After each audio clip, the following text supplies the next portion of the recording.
Hey everybody, it's Brian back with the games I beat for March and April of 2024. I'm going to try to do something a little different this month. These games I did for these few months. I didn't beat a lot of physical games, so I can't really hold up the game and show it.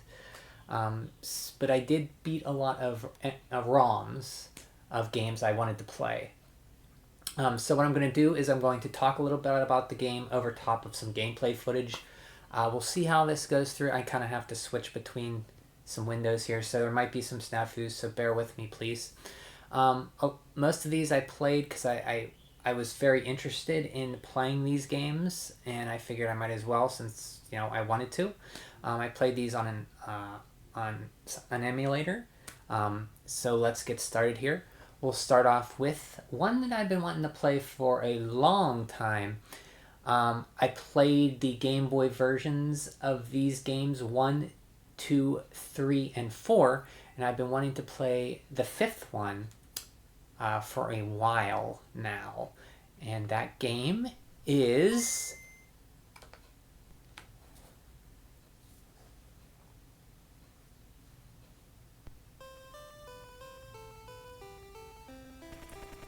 Mega Man 5 for the Game Boy. This is the obviously fifth Mega Man game for the Game Boy.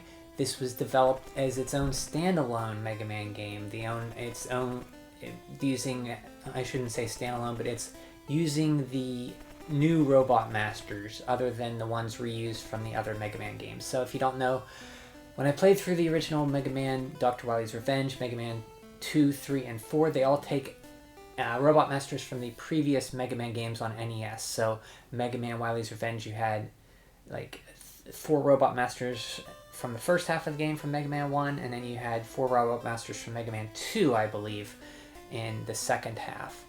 And Mega Man 2, you had 2 from Mega Man 4 from Mega Man 3, 4 from Mega Man 4, I believe. And they did that all the way up until Mega Man 5. This one was designed to be its own, with their own Robot Masters. And it's a very, very good game. It stands up to this day. I think it's my favorite one on the Game Boy. The Robot Masters are like named after planets. So there's like Neptune, Saturn, Uranus, Pluto, and then there's this guy here on the screen, which is Sun. I forget his name, Sunstar, Sunfire, something. He's one of the main.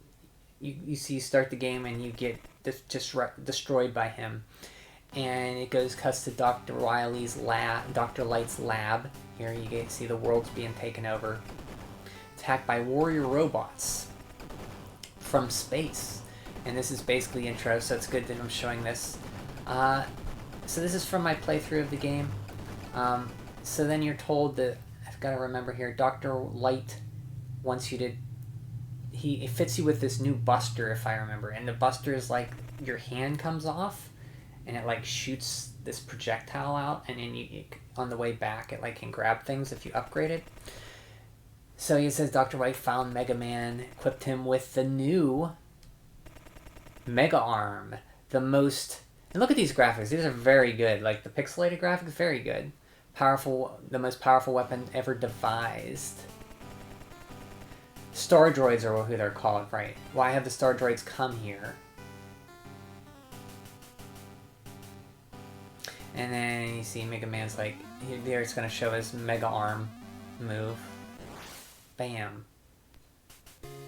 And you're at the title screen, Mega Man 5. 1994, Capcom. This wasn't, I don't think it was made, it was published by Capcom. I think another company developed it. I can't remember who did. I wish I could remember. Yeah, I can't remember. But it's very good. Well, as soon as I start the game here, you will see. Here we go. Start the game. And you see Dr. Light here in the lab. Saying our world is once again in trouble, in chaos. The alien robots call themselves Star Droids, have conquered most of our major cities. So they're not Robot Masters, they're Star Droids. And you do have to fight So in the other Mega Man games for Game Boy, you have to fight the Mega Man killers that Dr. Wily created. There's like Ant, Punk, and then 2 other ones, I think. You do have to fight them in this one near the end. So they bring those back from the other Mega Man games. And here's the new cat assistant. His name's Tango. So you have Rush and Tango. I think Rush is in this one as well, but Tango is like this cat that spins up in a ball and can like attack enemies on the screen in out of the way places. And you can bring back bolts for light to in like a shop for currency, and he'll make like items for you, like E-tanks, energy rebalancer, and here's the map screen here. The energy rebalancer is very good to get because you don't have to switch your weapon energy if it's low. You don't have to switch the one that's lowest. You just run over the item, the weapon refill item, and it'll refill the one that's lowest. So all the Star Droids are named after planets. You see here's Mercury.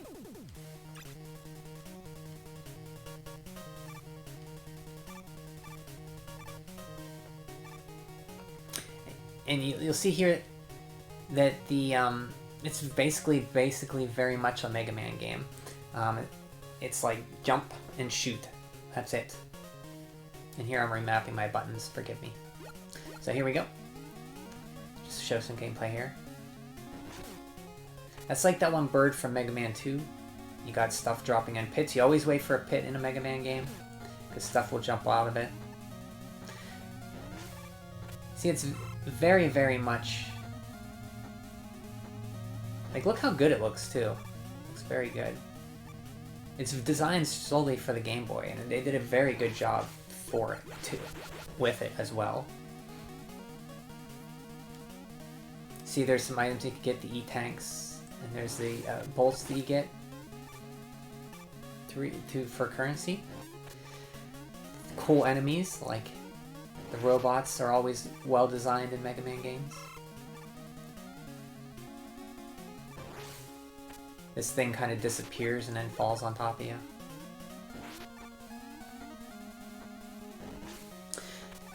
See if I can jump ahead to the first Robot Master so we can see what he's like.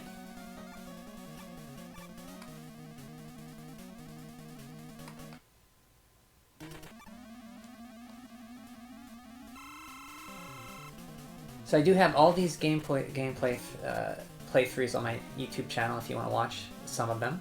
I'll put a link to them in a video. So this is Mercury Man here. See, he splits into like Mercury. And you see the new arm cannon that shoots like your hand out.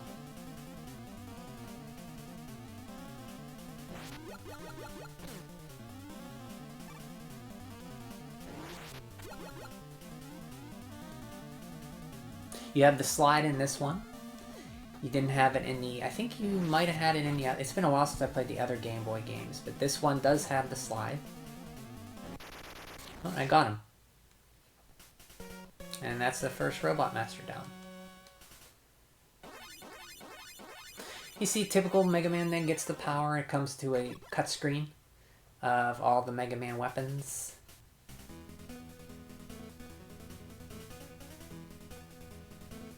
Get equipped. Get this cool little screen.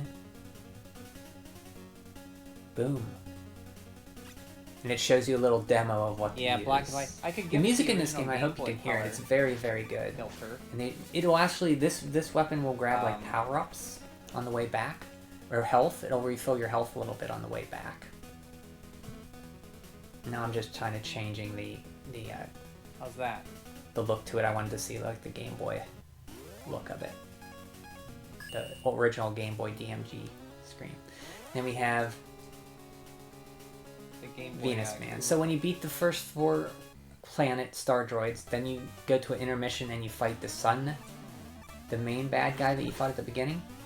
And then you fight the other, you do this little level, and then you fight the other 4 Star Droids, and then you do the Wily, cool Wily spaceship battle, which I kind of want to show here, and then we'll end it.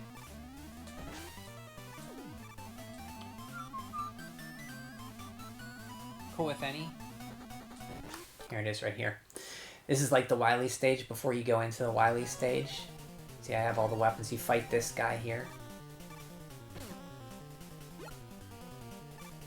See, almost like a Guts Band power, you can pick up those little blocks. One of the Star Droid's powers is to do that. This is like the main protagonist of the game. Or antagonist, sorry. I forget it's like Sun something.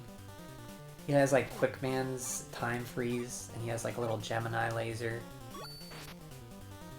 Here I'm trying to pick up the blocks because I saw them. I was like, oh, maybe I can use them against him.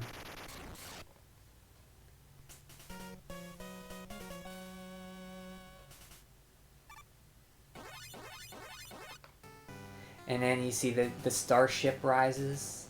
Wily's starship, he was behind it. And then you go into one of the first of a Mega Man game. You go into like this shooter section where you take Rush into space. And the music in this part's awesome. And you do a shooter. How cool is that? Now the shooter isn't too hard. You have like a dash. You can go forward and backwards fast. Up or down. You hit like the B button, I think, and up or down, and you'll dash out of the way of stuff if you need to move quickly. And eventually enemies stop in.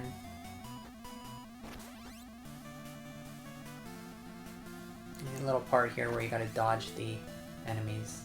And then you fight some enemies here. And then you fight you actually have to bust your way inside Wily's planet spaceship. And it's kind of cool.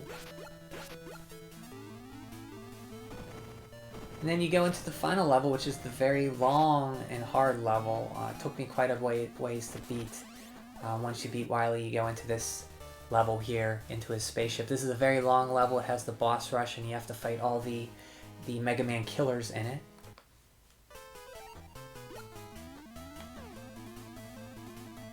Yeah, the music in this is great. I love this song.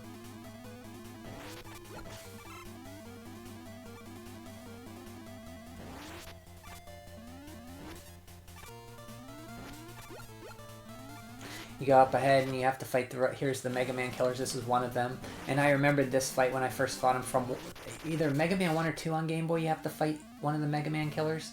So then you have to go through another section, fight another Mega Man killer.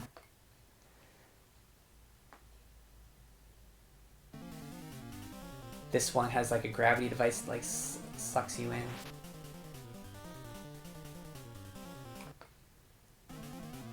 And then you go into actually that was not a Mega Man killer. This is the boss rush area. I'm sorry. After you fight all the Mega Man killers, you go into the boss rush area, which is where I'm at right here. And you can see it's typical Mega Man boss rush where there's like little capsules that you drop in.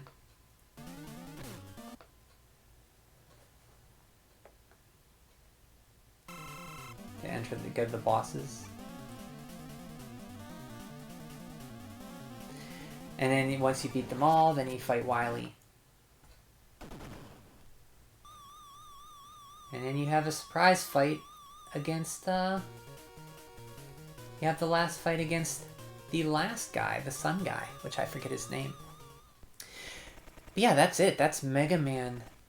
It's Mega Man 5 on the Game Boy. Very good game.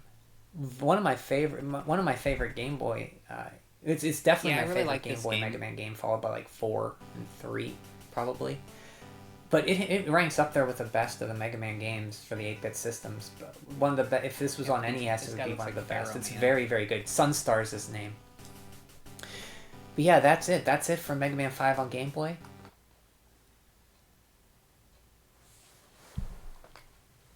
And next up, we go on to another. This is a Famicom game that we never got over here. The next 3 will be Famicom games, actually. And this is one of them we never got over here. I played the games in this series 1, 2, and 3 on the NES. And this game that we never got is... Okay, I do have save states, so that's good. I don't need to Hudson's Adventure Island 4. This is a fan translation ROM I'm playing. This is different than the other Adventure Island games, that it's a Metroid-style exploration platformer. Search for items, get them to advance further in the area. You see Master Higgins, all the dinosaurs are getting kidnapped, and you live on the island with your girlfriend, and I think she's your wife now, Tina, who you rescued in the other Adventure Island games. And this is cool. You have like a home base you go into. So I said that, and you can like sleep and save in here, and you get a password at the screen when you go into bed. But this is cool. You have like a home base, and your little wife's there. It shows your weapon screen here. You can get when you hit the start button. So I'm just exploring around. I said this was never released in North America. This is Japanese only. And it was the last Adventure Island game I had to beat all the 8-bit ones. On the 8-bit NES Famicom ones. Okay, we're in the middle. Okay. So you see you have a big world you can run around in, and here your wife waves you, Tina waves you goodbye. That's kind of cool. And you just have to explore and go where to go. This guy gives you the first thing. This egg here lets you warp. You'll see this pedestal all over the world. If you put your egg there, then when you come to another pedestal like that, you can warp to the place where you put the egg. Which is kind of like a fast travel system. I didn't use it too much. Except for the last area, I used it near the last boss, and then I just warped right back to him when I needed to.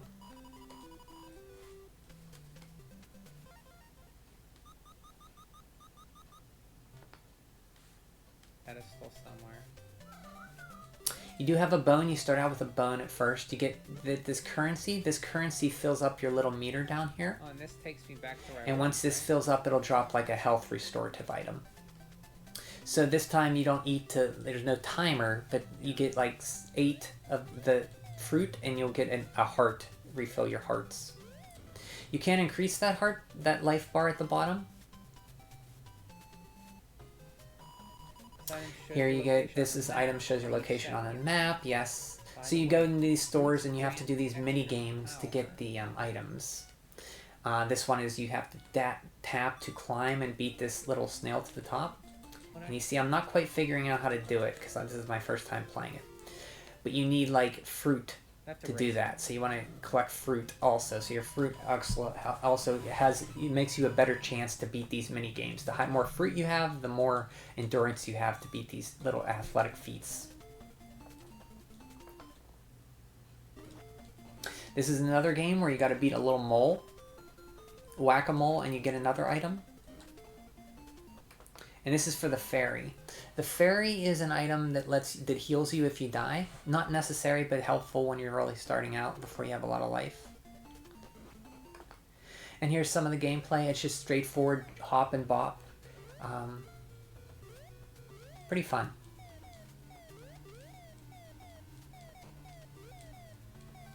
Not one-hit deaths like all the other Adventure Islands. You can eventually go down in that water there. Go back to your house to save.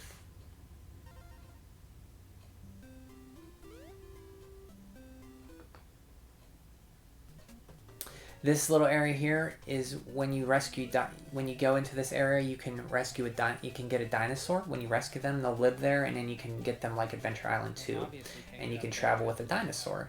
And when they're hit, they come back to this little area.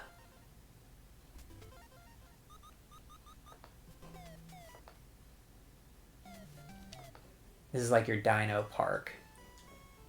See, I died there, so like the little fairy will revive me. And then once it's revived, you have to go back and get another one. So you have to win the mini game again. So here you see here, I was riding my little dinosaur here. He's able to go in the water. There's a pterodactyl that flies, pterodactyl. And there's a spinning dinosaur from Adventure Island 3 that you have. And it like does a little spin jump. You get a water gun. It's like a ranged weapon. It'll shoot like a water pistol at enemies. And basically you go through, it's like you don't know where to go, like a Metroid style game, exploration platformer, search game. You don't know where to go. You get items, beat bosses. This was a boss here I beat. Okay. I guess the first boss. You see my life is a little higher here.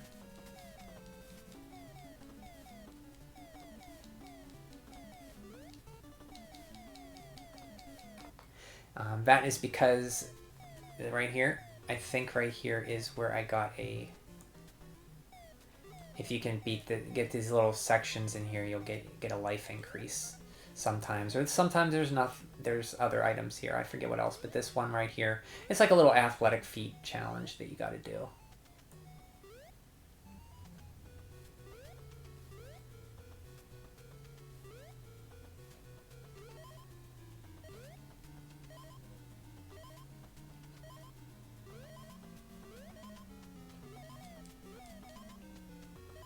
That gives me a health increase. The big heart's increased. Now my health has more than one.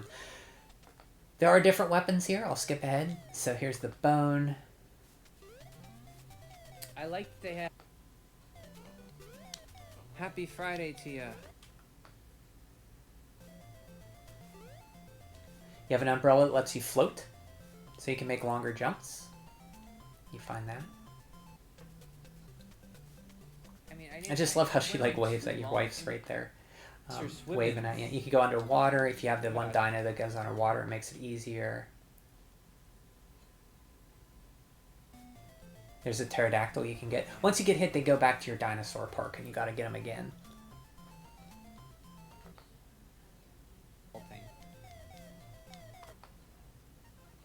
Here's the subscreen. You can see the items I can get there. And right there, there's like a surfboard you can ride on. And you just see right here, I'm floating down to these areas, exploring. It's basically explore the world, get items, go further. There's gated areas like this. Eventually, when you beat the boss, it'll open up further and you can go. It's a very, very good game. It's not as hard as the other Adventure Islands. It's more of an exploration platformer. Very good game. We never got it, but you can play it through. There's a fan translator ROM. There's like 2 of them out or more. I think I played the other. There's like 2 I saw. I played one of them. I forget what it was called. Which one it was called. The fan translation one. Very good game.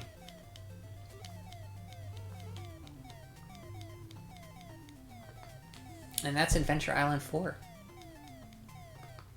Next up, we have another Famicom game. This one, I remember it from the. This one was actually based on a. Oh, and also that was the last Adventure Island game I had to beat all the Adventure Island games minus the Game Boy games. Or, no, I'm sorry. That was the last 8-bit console Adventure Island I needed to beat. I beat 1, 2, 3, and now I beat 4. Like I said, the next game is based on a cartoon, or I should say anime, in Japan. And I remember seeing this growing up. And that is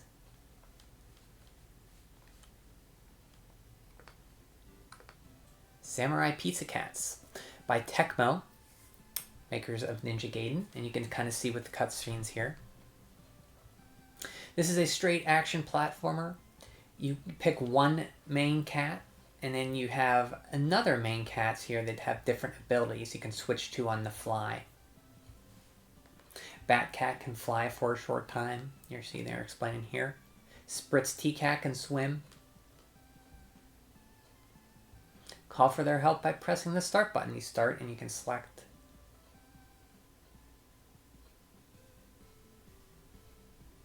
Came from the South Pole. That's the bad guy at the first level. Little Tokyo is the city. There's 2 translations, I should say, that I played. One's more humorous and one is more straightforward. I think I chose for the humorous one.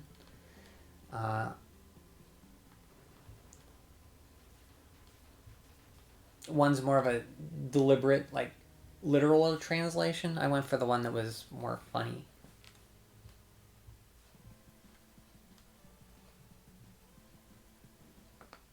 Here's some of the gameplay here. So there's your main cat. He has a sword. You jump, you bop. That power meter down there is your weapon ability. The help meter is when you switch to your cats, their little help ability ticks away when you use it. See how that little grid-based like scale with the ball goes? That's one of the cats that can dig through areas.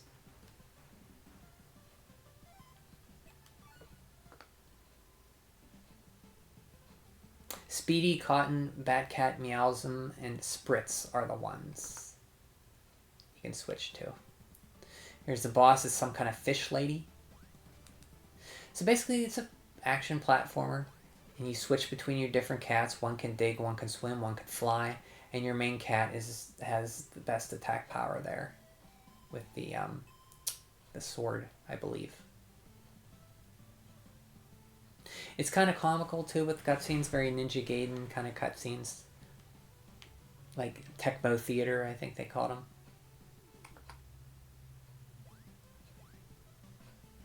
It's not a hard game either. I beat it my first time through. It's long, but it doesn't really pick up in difficulty until way near the end. The last level is probably the hardest level in the game, as it should be. But it's nothing that's too difficult. You should have no problem with it. I think there is an easy mode too in this game. There might be, I could be mistaken. But yeah, that's Samurai Pizza Cats on the Famicom. Pretty good. Always heard about it, never played it, so glad to have finally got that off my list of games to play. And next up we have another Famicom game. This one I've wanted to play a lot too.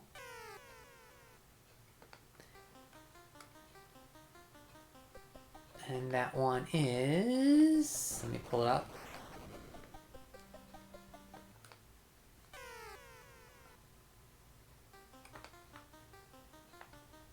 Splatterhouse. Wanpaku Graffiti. This is a chibi-style, kind of like comedic take on the Splatterhouse games from Namco. Made for the Famicom in Japan only. We never got it over here until recently, within the last 2 years or so, on Switch, in a Namco collection on Switch, I think it came out. There's Rick. Stage 1. So they had like the little Splatterhouse stage screens. If you don't know about Splatterhouse, it's a game where you star as a guy called Rick who gets possessed by this mask, and he goes around to save his girlfriend Jennifer in the mansion. Here you're outside the mansion. You see it's a platformer. You can swing with your little machete here, and that 4 of 10 up there is your experience. When you get to the set number on the right, you gain a level, and your life, those 4 little bars on the left there, go up 1. So you can kind of grind at the beginning to get some more life. Candy refills your health. You see the different enemies here. You can see it's kind of like brutal, but not really. They like explode into chunks. The control is not as easy as it is. There's a little slippiness to this game that takes a while to get used to. The hit detection can be kind of spotty sometimes, but you do adjust to it.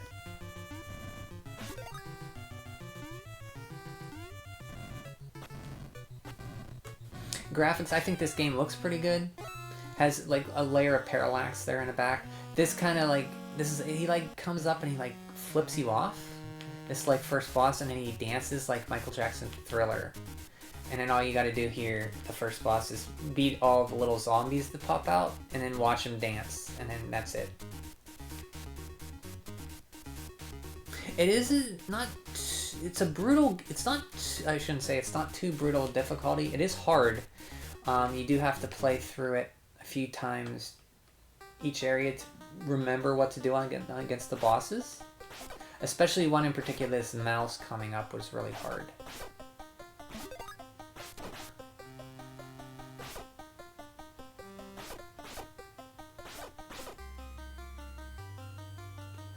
So here I am, and just avoiding all this stuff. I think he's throwing like bowling balls?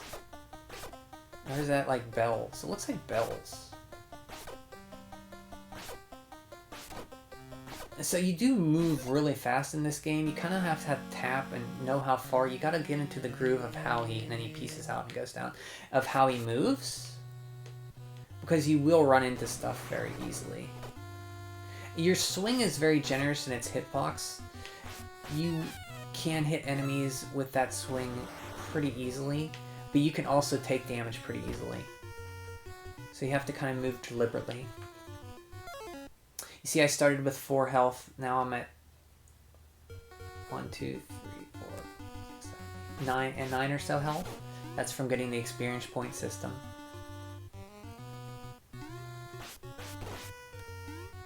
It's not a long game, like I said, but it is hard at the beginning until you learn what to do. And the hardest part of this game is by far, I think, the boss in the sewer. This rat took me forever to learn how to fight. Because the wind's pushing you away, and you have to get close to him to hit him. And you only have to hit him like 4 times, but if you get hit by one of his mice, you fly the whole way back, and you have to go again. It's the time. It teaches you kind of the timing of the attack. See here, I'm really having trouble.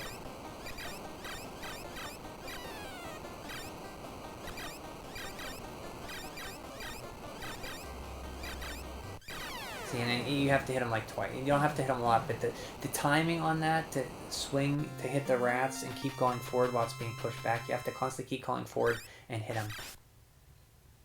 Yeah, but this is a very good game. I like it quite a bit. If you get a chance to play it, and you haven't played any Splatterhouse games, this is a good one to give a shot if you like the graphics. Very good game. I like it. Next up, we have TurboGrafx game.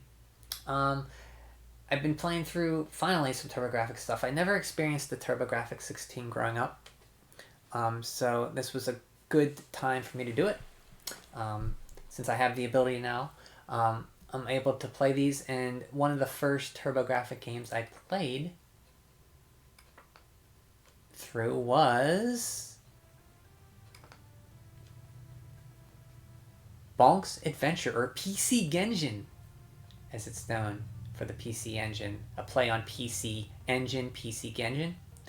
Basically, you are a caveman, and you have your little head. You can kind of fly through the air by mashing the button.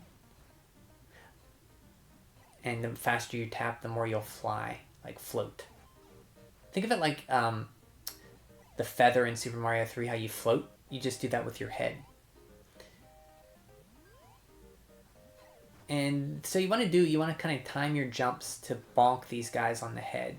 And you can get lots of 1-ups by doing that. Your head is your weapon. Very colorful game. Look at how pretty it is. The music grows on you, but I think the graphics are what really... It's a very hard game for me to get into. It wasn't until the very end that I started to understand how to play the game. I think this is a game that gets more fun the more you play it and learn how to bonk off of enemies, which is very satisfying if you can time it. And you get this meat from these flowers, and you power up, and your bonk is very, very strong. And if you hit the ground as this, you'll freeze all the enemies.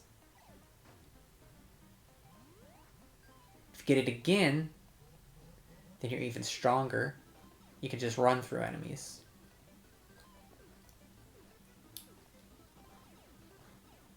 It's a challenging game. It's limited continues, I believe. But you can get extra lives by bonking enemies, which I didn't find out until much later. I think there are unlimited continues. I should take that back. But I really was bad at this game at first. And I still am not great at it, but it takes a while like any game. And there you go to the end. You always see that sign to tell you where to go near the end. I think there's 3 levels in each stage, then a boss fight.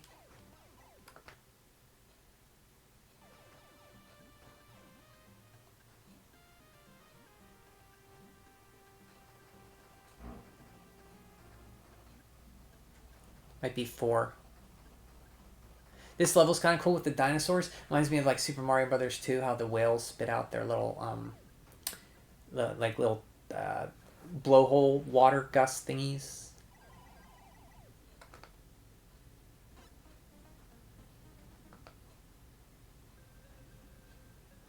This level was hard because these enemies are everywhere, and the patterns on those freaking dragonflies are pretty tough. Here's a little spring flower.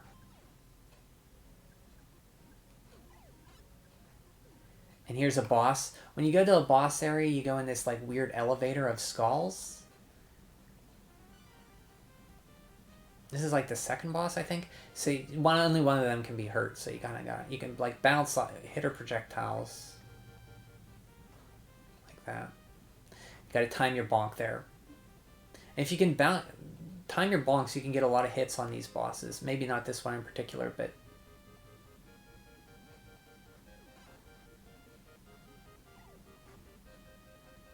There are other Bonk games which I want to play through, but this was the first one I actually played. This may be the first PC Engine game or Turbo game I beat, other than Dracula X on the CD, but that's not really a HuCard game, so I won't really count it. I'm happy to have beat a Bonk game. I've always heard about the Bonk games. I didn't quite like them until I really gave this a try and really started to learn the game. You always want to be bonking. ABB, always be bonking.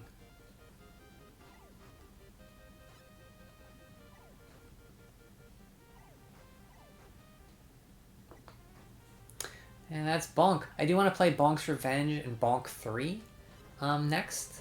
I heard they improve upon it a lot, so we'll see how that goes. Next up, we have an NES game which I never played. This isn't much of a super like hard game, but it was quite entertaining when I played it.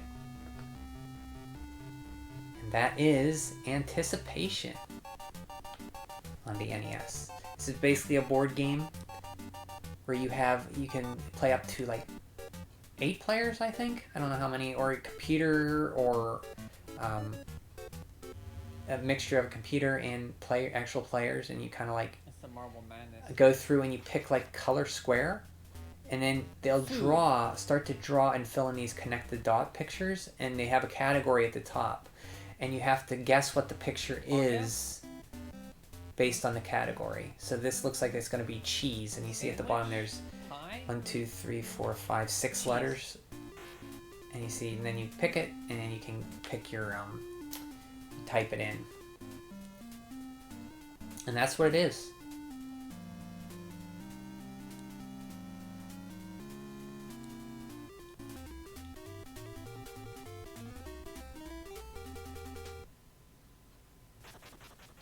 You see, then you get that color. So now I need a green, a blue, and a red to go to the next level. I think there's like 4 levels, and in the end, one with the most points or something wins.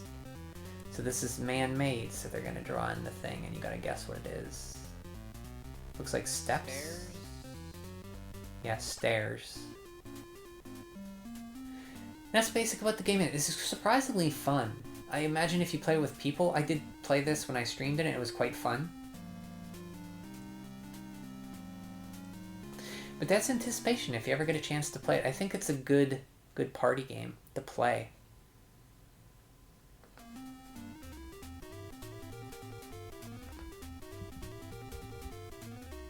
Anticipation. I guess they call it, at the end of the game, I realized why they called it Anticipation, because I was like, oh, you anticipate the picture being drawn in? It's Anticipation. Oh, okay. Ah, jeez. I'm so clueless sometimes. Oh yeah, this one. Now we have a Genesis game. And this is Batman on the Genesis. The music in this game is awesome, probably the highlight of the game. It's a side-scrolling platformer. More of a beat-em-up. Timing kind of the enemies, you have to know what each enemy type does and how to deal with them the best. You see I have 4 bars of enemy there. With the B at the bottom with the 4 blocks is my health. The E up above is the enemy's health, the boss enemy. You have points for extra lives. I have 6 lives, 5 batarangs. You can switch to the batarangs to like your projectile weapon.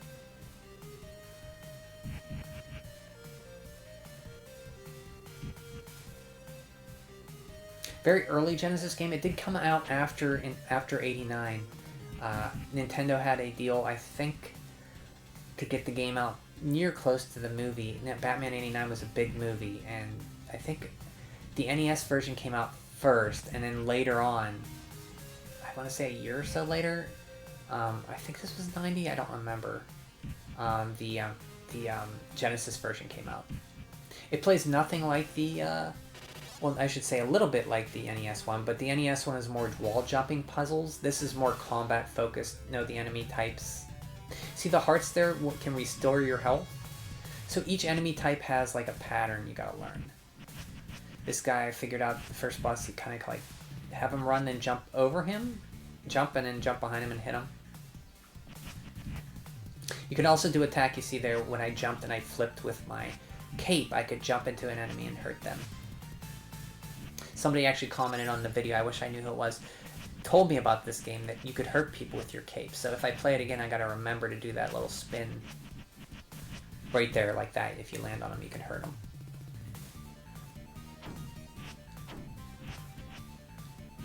The music in this game is excellent. Very, very good. Oh, I'm not full screen.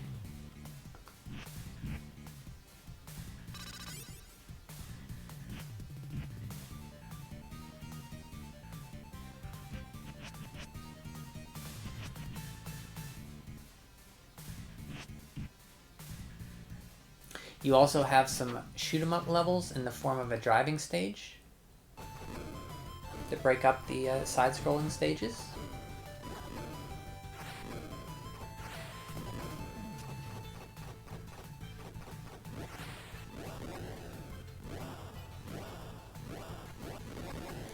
And you have a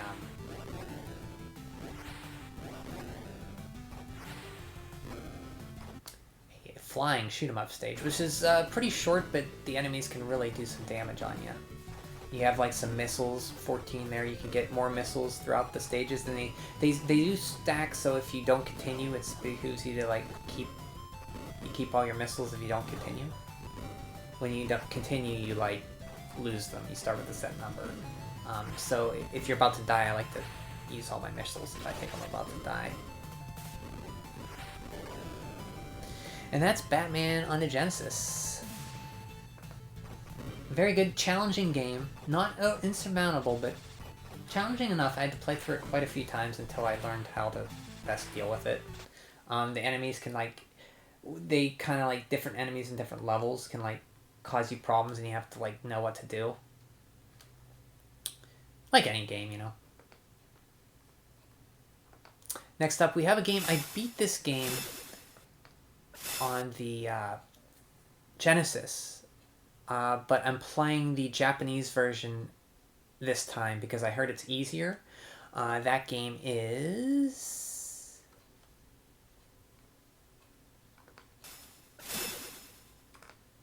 Contra the Hardcore Core. This is the Contra game developed for Genesis, where you can pick as 4 characters: a girl, a boy, a robot, and a wolf. Here I'm picking Sheena. Has a lot of story, different branching paths. When you get to an area of the boss, you can either go to one area or another. Depending on your choice, it changes the total stage layout and your ending. Very frantic here.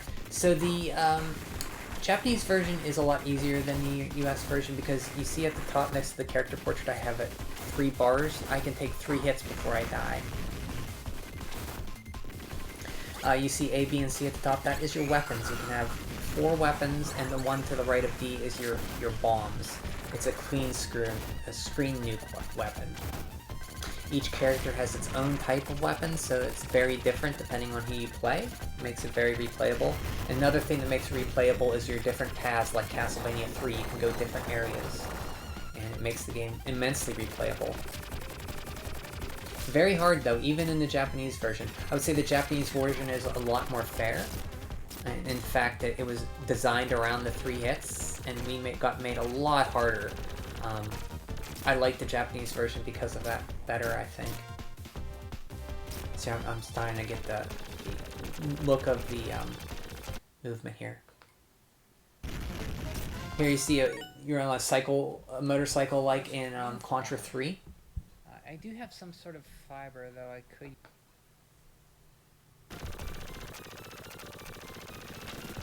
This boss is cool. He like runs towards you, like some kind of demonic Crash Bandicoot or robot Crash Bandicoot. You kind of have to learn his patterns. You can like jump through his, like stay in between his spiky balls there. This game is so over the top. It's probably my favorite Contra game.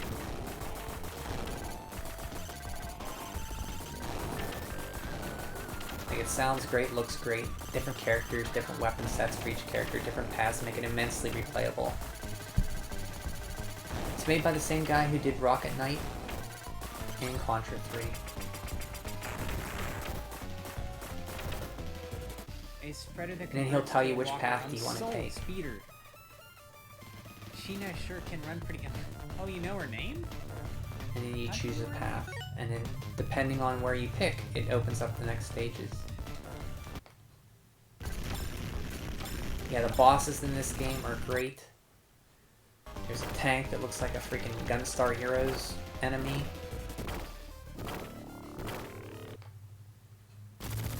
Freaking this thing, whatever it is, with the freaking arms and the bulbous head coming out with this, looks like it got hit on the head too hard, and he shoots blue snot balls at you. Is he on his idea? This dinosaur is the funniest looking dinosaur. How stupid he looks. I love that thing. Look at him, he's so happy. This stage with this thing that you gotta beat this 4-phase thing that you gotta climb and follow it the whole way through this tunnel.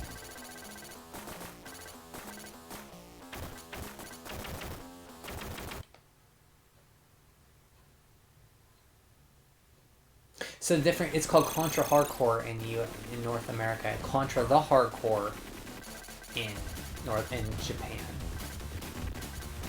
There's also unlimited continues in the Japanese version. The North American version, I should say, has 5 or 3 and 1-hit deaths, so it's a lot more unforgiving.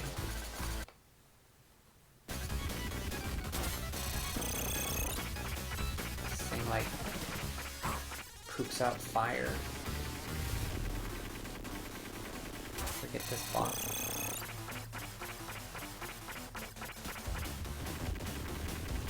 It's still a good game for the North American version, just a lot more harder.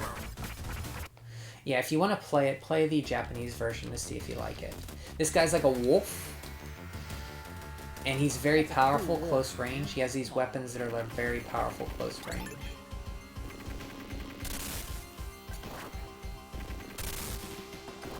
What's wrong with being a furry? That thing's like some kind of freaking slug monster. Kind of reminds me of the area in Contra 3 where you fight that thing that rises up out of the ground almost.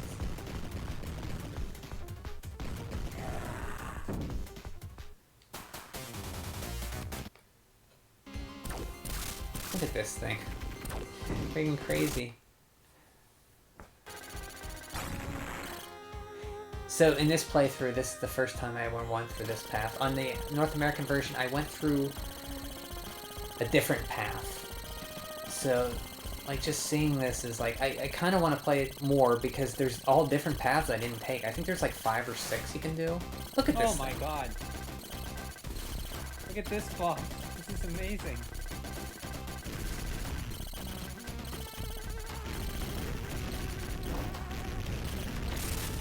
I don't even know what those are. Like sushi rolls?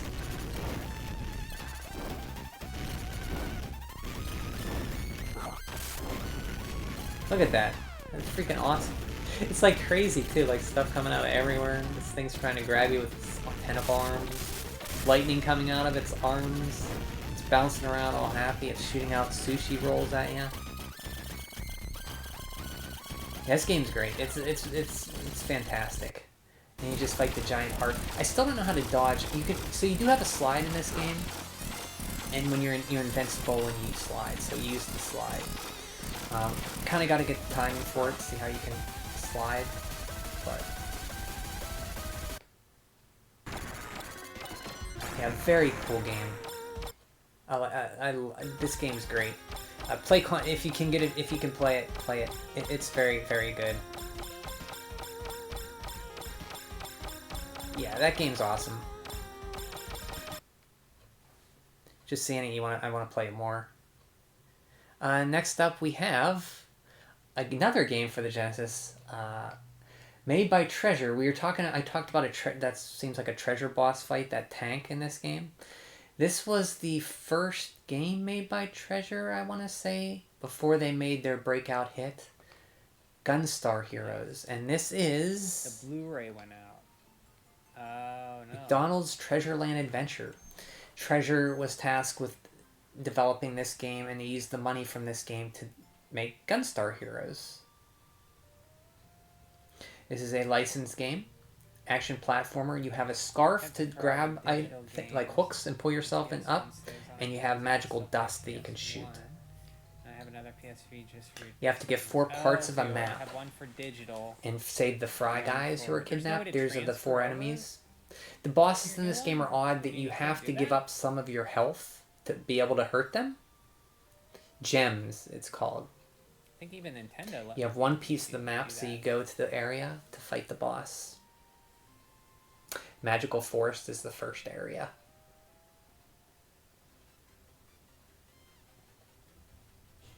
See, it's a very colorful game. I'm playing on beginner. There is also professional, I think it is, like Ghosts and Goblins, or standard. I forget what it's called. But I think the difference is you start with more lives and more health. See, the attack, your Stardust will hurt the enemies. And your other button will jump, and the other does this scarf right there. That will let you fling, almost like Dynamite Heady. Game gives me Dynamite Heady vibes. Another treasure game that they developed later on, which is also a good game. I was surprised. This game is really good. Not great, but it's for a McDonald's platformer. I like it better than Mick Kids. So it's just a Blu-ray disc. I haven't played Mick and Mac Global Gladiators though. Reset my password for accounts. Wow.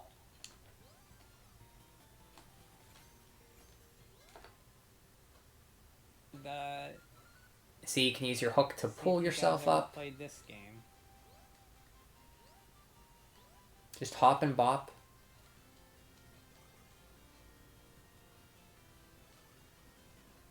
Are you playing this? Also, in the areas, you'll come to these doors, and in these doors, you can buy items. 10,000 Continues are 10,000 with the M's. Those will power up your magical ability. There's also extra lives and ability to get more health. You see that down at the bottom on a beginner, I have 1, 2, 3, 4, 5, 6, 7 health. Mick Kids is a weird game. The white flowers will give you health if you collect them, I believe. I don't remember what the middle red flowers do. Balloons will help you if you fall in the pit. You'll float out, almost like Gremlins 2, the new batch on NES. Your health, your number of lives or guys are 8 there, and your continues are 2 M.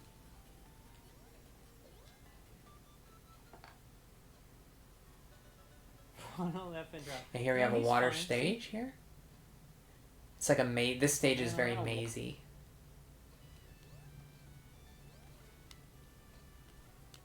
There's doors you gotta go in. Little ghosts. See, I'm using my hook, the scarf it's called, to grab onto platforms. Fell into the little hands there. Gold there to buy items in the doors where I was talking about the store. I wouldn't say this game's great, but it's surprisingly good. And for Treasure's first outing, very good. They didn't half butt it. They put their whole butt into it. What year was this game, I wonder? Yeah. That's McDonald's Treasure Land Adventures by Treasure. And because of this, we had Gunstar Heroes. So if you like Gunstar Heroes, there you go. Next up, oh, we got 3 games. This is basically 3 games, plus, or actually a 4th game in one. The series is best known on NES, but it came over here on the Sega channel. In Europe, actually, they got it as a physical release, and also Japan. And that is Mega Man The Wily Wars. Here you see the playthrough when I'm playing through Mega Man 1. And it's strange to play this. I'm sure you know about Mega Man. You jump, you shoot, you beat the Robot Masters, you get a special ability from the Robot Masters, you use it against the other Robot Masters in a rock, paper, scissors type weakness. So maybe Fireman is weak to Iceman. You beat Iceman and make Fireman real easy. And that's the trick to like getting through the game easier. Oh, yeah. Here you got Mega Man 1. So you see the graphics and are improved. I think I like the NES ones as well, but this looks good. I think the music is good, but I like the NES a lot better in terms of music. It's just strange playing these games on the Genesis. Mega Man 1 is one of my favorites of this classic series. It wasn't until, I think last year or so, I finally beat the Yellow Devil without cheating, and that was cool. I think Mega Man 1, I like it because it's a lot more simpler. I know Mega Man 2 is simple too, but there's only like 6 Robot Masters in Mega Man 1. It was a good template for this series. It was Capcom's first attempt at making a home console game on a new IP, new type of game. Before that, they ported all their arcade games over. They had like Section Z, Commando.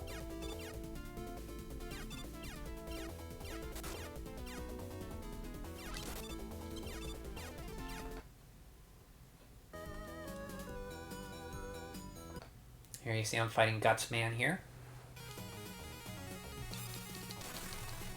I always fight Gutsman first. I don't know why. I mean, I probably should use... I forget what his weakness is. I would just always beat him first.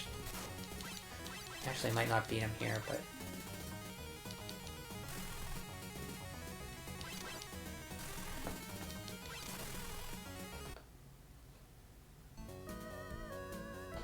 I think this is Luckman's stage here we're in.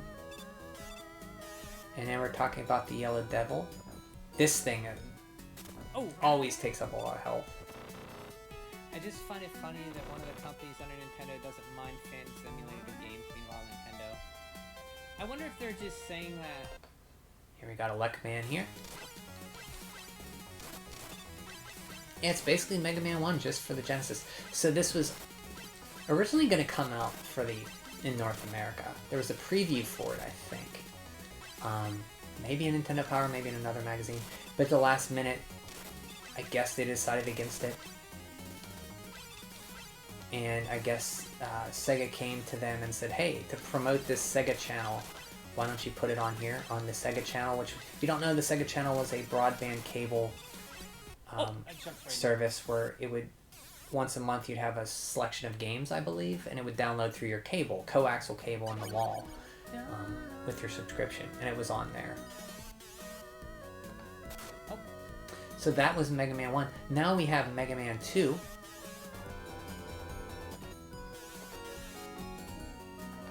Probably the most well-known... Let me close Mega Man 1 there. Well-known Mega Man game. I know it was the first one I played, and this intro is always cool.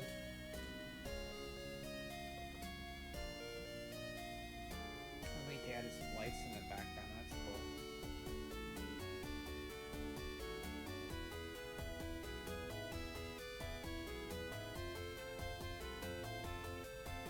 cool. Okay, climbing the tower, and then you see Mega Man up there.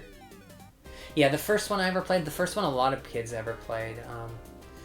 First I know I beat. I didn't play the other Mega Man 1 until much later, probably during, maybe even emulation is when I finally beat it. But I played 2, 3, 4, and 2 is probably not my favorite now, but definitely I like 4, 5, and 6 a lot. But 2 is really good. See, it's a lot slower. This game has a lot of slowdown compared to the NES. And you think Genesis with that fast Motorola GPU, I think it was a Motorola GPU? What it was. But it was a much faster clock speed. It's surprising it has slowdown in this game, but there is a lot of it. He's okay when he's clapping for you, but he's... The hot dog. I always thought of him as a hot dog here. Just a classic game. I just want to hear some of the music here. I can just do this.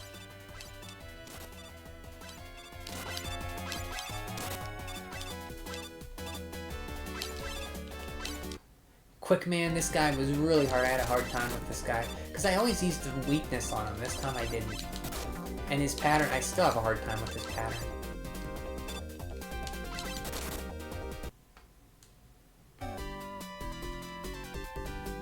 Dr. Wily's stage, I think this is. If you can get the pattern down. There's not much more to say about Mega Man 2. I just look at fine. The Metal Man. I'm fine. It's a classic. Look at me, I'm doing everything I want to do. And the Genesis version is, if you've never played it, I now think we it's need worth the a wall try. crawl. One is I the do wall- like the wait, NES three version is the better wall of crawl, all these okay. games.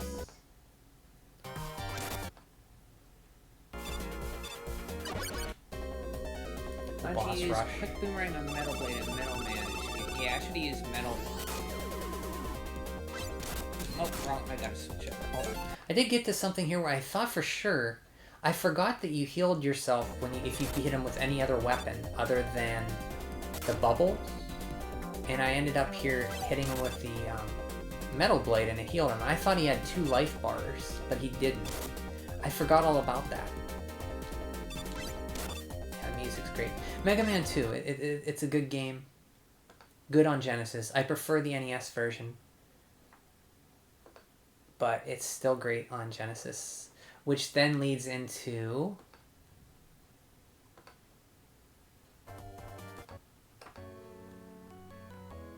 Mega Man 3.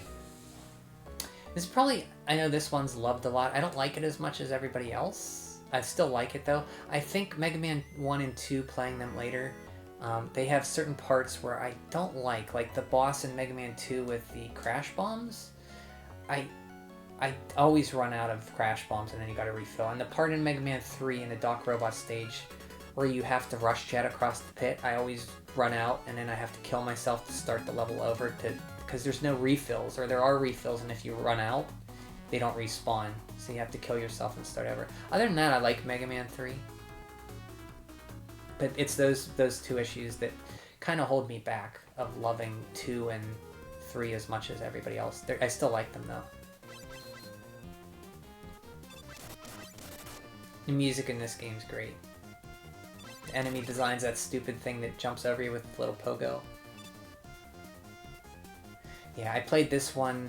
My friend had the Mega Man 1, 2, or 2, 3, and 4, and that's how I played them. He was always better at these games. It wasn't until much later that I actually beat these games. They're very fun, replayable games. All of the Mega Mans. I like them all on the NES. We all have our favorites. I tend to like 4, 5, and 6 more, because I think they're more fair. They make changes that are more fair, and they improve the game. They don't have as many, like the issues I mentioned with Mega Man 1 and 2. Mega Man 3, I felt that the after you beat the robots, you fight the Doc robots. I always thought, why don't they just show the sprite of the Quick Man, Metal Man, the Mega Man 2 bosses? They always had Doc Robot come and possess them. I always thought, I don't know, I just always wanted them to look like the Mega Man 2 bosses. Famously, this game was rushed. I know Inafune mentioned that it was very rushed, and they had to cut a lot of stuff that they wanted to let in. And it kind of feels like it, but I still like it, game.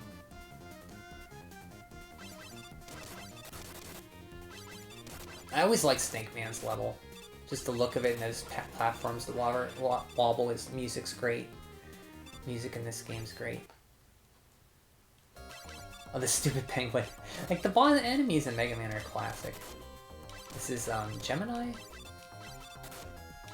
Is that the stage? Guy with the bubbles. I forget who it is. It might not be Gemini's another one. Who the I hell think. would look Yeah, for it's Gemini. yourself? Yeah, because he has 2 enemies, yeah. Yeah, A Gemini, year man. earlier in Japan? I gotta, hold on 1 second. Yeah, the Gemini laser still, like, you gotta wait. I don't know, actually. I know in the NES you had to wait for it to leave the screen or hit something before you could fire another Gemini laser.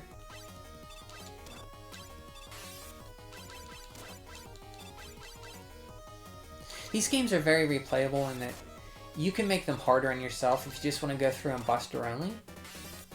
Some people like to do that, or you just want to go through and make it easy on yourself and use the weaknesses.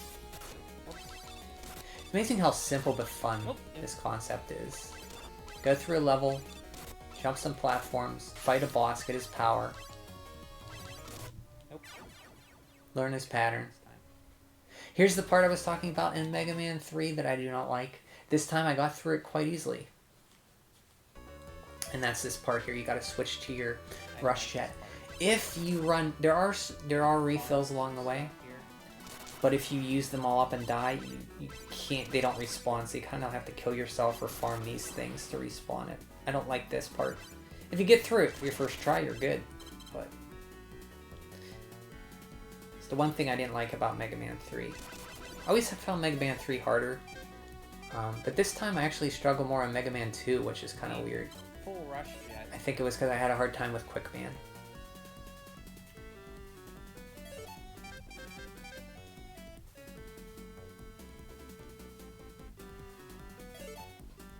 I figured I'll go up here and then it'll give me more distance, maybe? See, I'm thinking in my mind, oh god, this part. I don't want to run out of, like, juice. See, there's a refill. So that's good, I got that, but they don't respawn if you die. So I left that one there. See, I'm doing pretty good here. Like those guys, their eyes when their parachutes open. So I did it. And then you gotta kind of use your energy here. I used the rush jet, I think. Yeah, to get up here.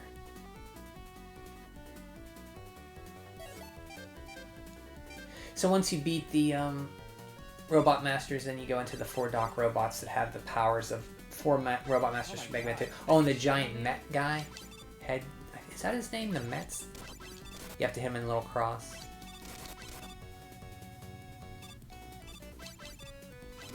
Yeah, but that's Mega Man 2. And then also, when you beat Mega Man 1, 2, and 3, these save your games. And it will unlock a 3rd and final Mega Man game called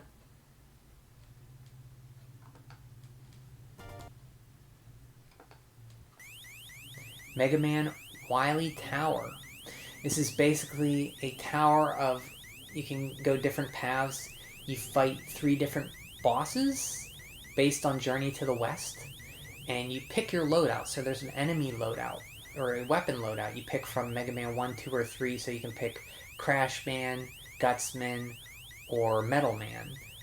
And then you can pick your special items, like your item number 1, you can pick Rush Jet, you can pick Rush Marine, and you pick it to go through, and as you play it, you learn, okay, I want to pick this weapon here to go through. Buster Rod G, Hyperstorm H, and Mega Water S. You pick those levels. And the bosses are different in that they're much more not puzzle-oriented, but they're much slower paced, it seems like. So here, Mega Man weapon loadouts. I can pick in Light's Lab what I want. Cutsman, Gutsman, Iceman, Bomberman, Fire, or Electman. And you see you can pick 8 weapons. You can switch from Mega Man 2's weapons, Mega Man's 3 weapons. Makes it very replayable. This is probably the coolest thing, other than seeing the Mega Man 3 Mega Man games on the NES, on the Genesis.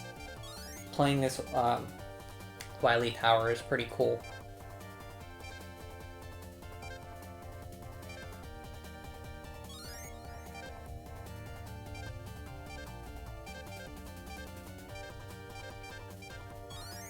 So there I'm picking Metal Man, of course, Magnet Man, and Elect Man. Picking Ice Man. Nope, I'm picking... What am I picking? I'm going to Mega Man 3, Mega Man 2 load up. I'm thinking... Of course I'm going to take Metal Man.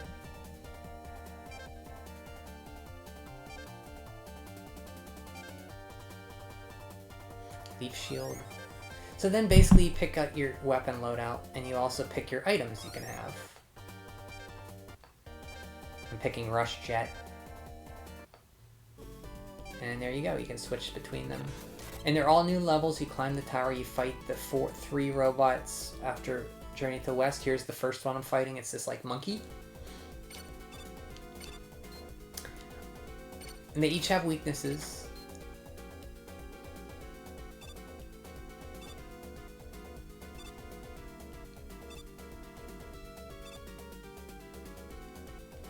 You go a little further, and each area the Robot Master weapons you pick are better for certain areas. So if you replay it, you'll learn what to use. Or if you want to make it harder on yourself, don't pick the one that makes it easier. I can't jump because I'm in a corridor.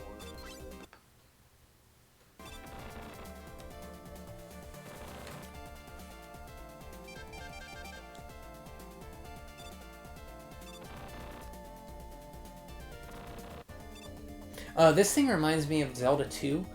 The dragon that jumps out of the lava.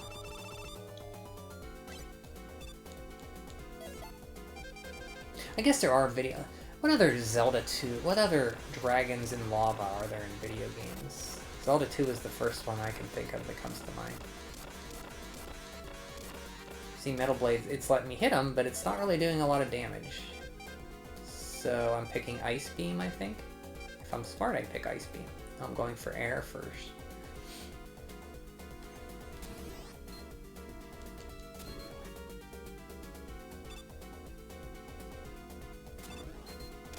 That hits them, but it doesn't do... Well, it does better damage.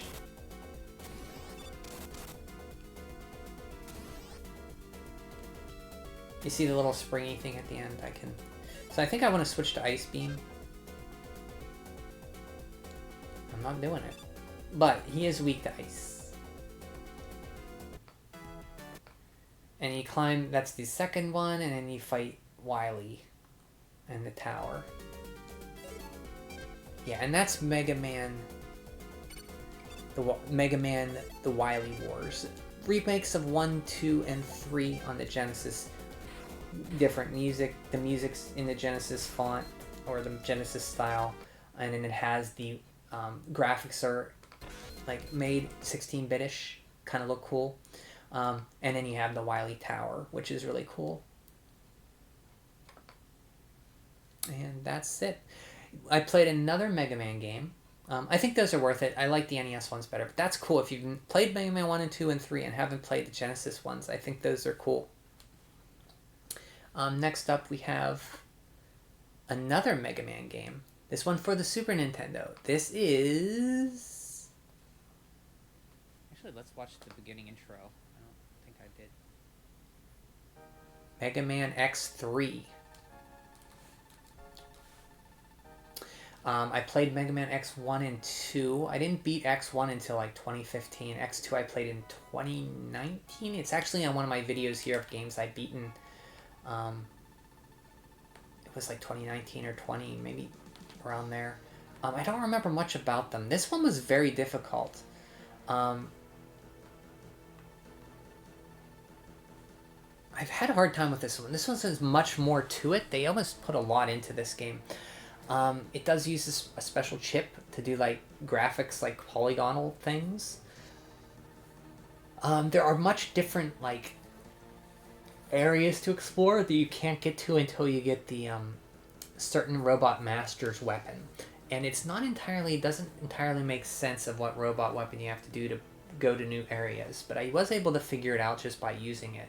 But it wouldn't have been my first option to use this item to get to this area. It didn't quite make sense.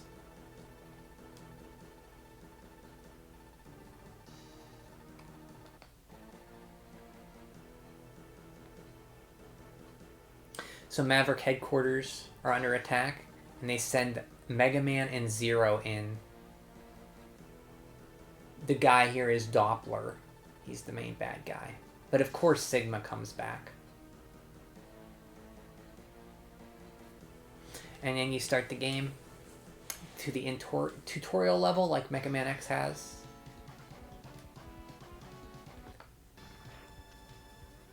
Get used to dash. You do have your dash boots right at the beginning. You don't have to get them like Mega Man X. You can upright your charge to 3 levels. There is a 3rd level that combines with, if you shoot it, you can shoot your arm again and again, and it'll combine to make a big blast, but it's the timing on it's kind of weird.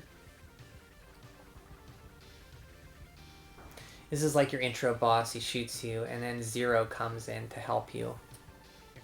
Trusting X, I'm now a member of Doppler's army. Who the heck's Mac? Will make a fine addition to our forces. You can play as Zero in this game, but it's kind of like half butting it, I should say. Like, you can play as him only in certain areas, and if he dies, he's gone for good. You can't really fight bosses with him. That's cool. And now you can play as him. You gotta go save X. It kind of introduces him. Zero has like a sword when he's fully charged up. You can charge to 3 levels. The first one is right arm shot, left arm shot, and then his sword. He does not have an air dash though, I believe. The charging is denoted by the color of the sparkles around him. When it's fully green, he's at full health, or full charging ability. I still wasn't sure how to get up here without taking damage. With this little... Maybe you gotta wait for the windows to break to tell you to go down. I don't know.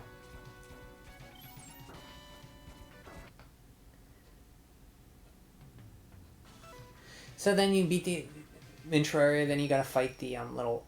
Pick your boss stage and go into it. So, in this game, there's a good order to go into to get the item to use to get goodies in areas, and the goodies could be heart increases, which increase your life. They could be there's also, I can't remember what else is there. Oh, there's like mechs you can get when you unlock different mechs, robot armors. You can use them in the stages with these platforms that allow you to access hidden areas. So you can also get your machine parts in this game. There's a helmet that at the beginning of each stage, it'll put out a map to show you where the goodies are. You can't bring it up during the stage though. It's only at the beginning, and it'll show a little dot where the hidden goodies are. Good way to start. I don't think it lets you crush blocks like in Mega Man X1. It's just like shows you where the goodies are. There's also your armor, which decreases your damage. There's also your arm blaster, which increases your weapon ability. I think there's 4 suit upgrades. There's also golden upgrades, I think they're called, but there's like 4 of them. If you pick one, then you can't have the other 3, so you want to pick wisely.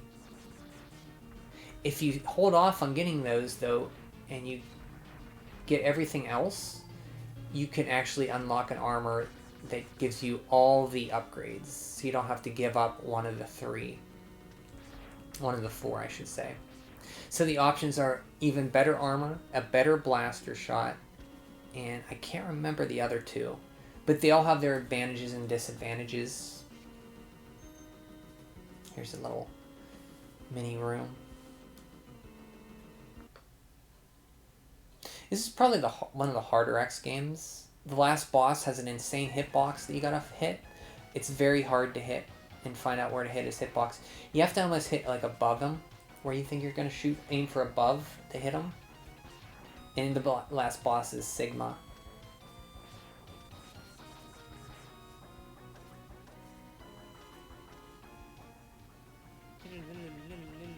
You can go back in each level and farm.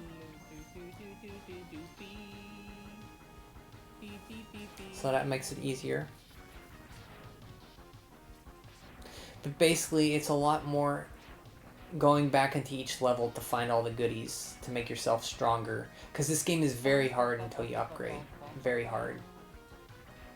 At least I found it hard, I should say.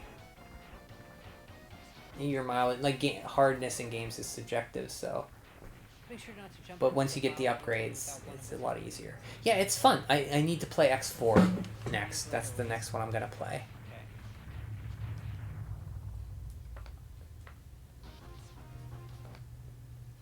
And next up, we have another Super Nintendo, like All-Stars pack of NES games remade. This not for the Genesis, but for the Super Nintendo. One of my earliest NES games I ever got at Woolworth's department store in Indiana, PA, was Ninja Gaiden 2. Ninja Gaiden. This is the remake on Ninja Gaiden Trilogy.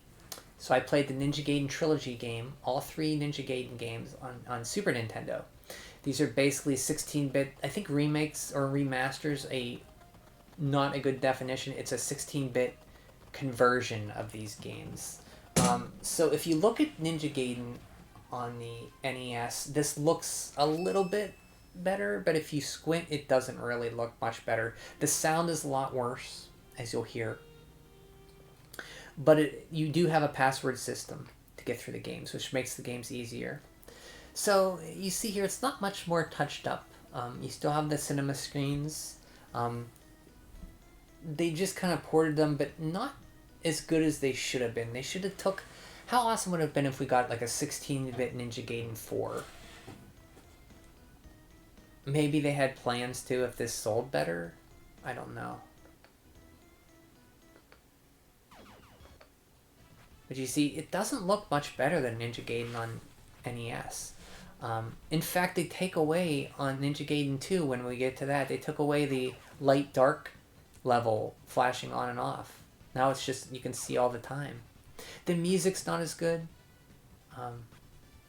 Like, the music on the NES is, like, way better, I think. And it doesn't even look that much better. But it's still fun to play, and it's more fair because you have continues or a password system. I wouldn't say more fair, but it's more get some sleep. New player friendly, in that you can jump back in with a password.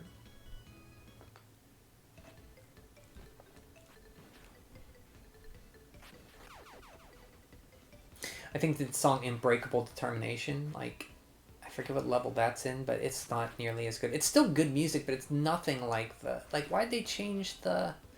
The music was so good on NES. Like, really good. And this one is just not as good.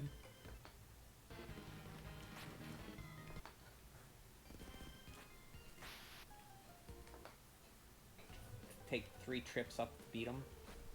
Just scrub through and you can see some of the... Like, it doesn't look much better. I think the NES one looks just... It's almost like they did some work to it, but not enough.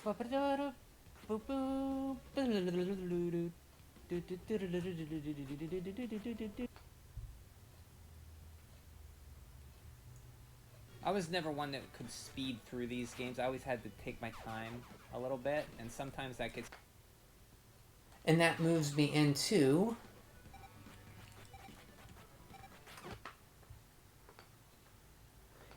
Ninja Gaiden 2, The Dark Sword of Chaos, or Chaos. Basically the same as the NES, except the graphics aren't much better, and the music's worse. And you have a password system. This game, this was probably not the SNES version of Trilogy, but the Ninja Gaiden 2 on the NES was the first game I really remember anticipating getting. It was covered in Nintendo Power. I got a strategy guide on it. When Nintendo Power is bi-monthly, they'd send a month issue of Nintendo Power, and then they'd send a strategy guide out.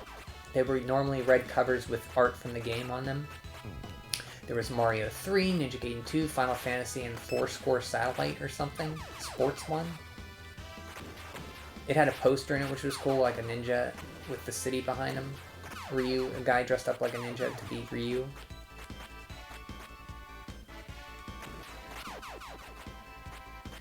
I've played through the Ninja Gaiden games. I've talked about them. I don't want to say too much other than, yeah, it's these games, only not as good. They still play good. They have a password system, which is nice, but the music is the big killer for me. Like, the graphics are fine. Like, they touched them up. They could be better, but they didn't make them worse. But the music, I think you can say they made... I mean, I know music is subjective. Maybe somebody likes the redone music in these games, but I like the NES music better.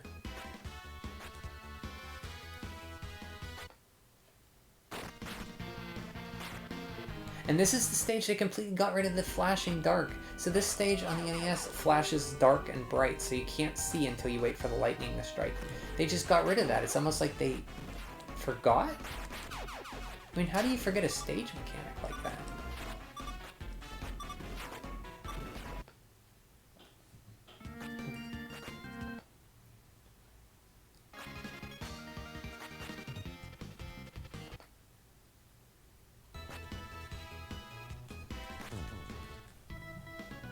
Hey, Teddy. And then... How's it going? Oh, look at those hearts in the back. That's kind of cool. I don't remember those on the NES. I guess they were always there. I just don't remember it.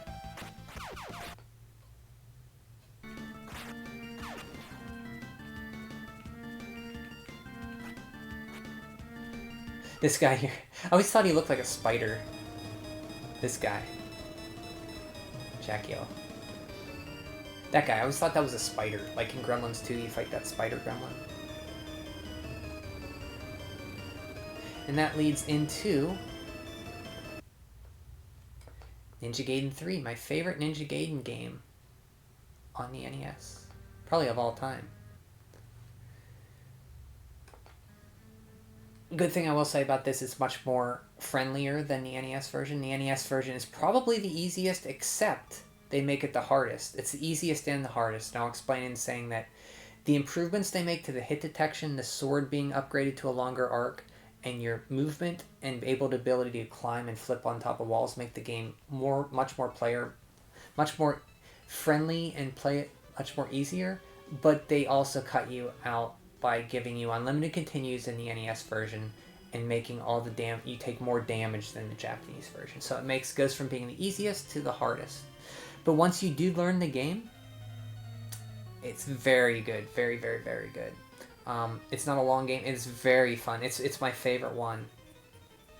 And the SNES version on Trilogy is, you now have the password system, and they take away all that stuff from the NES translation conversion, where the enemies don't do as much damage, still do the normal amount of damage, and you have unlimited continues.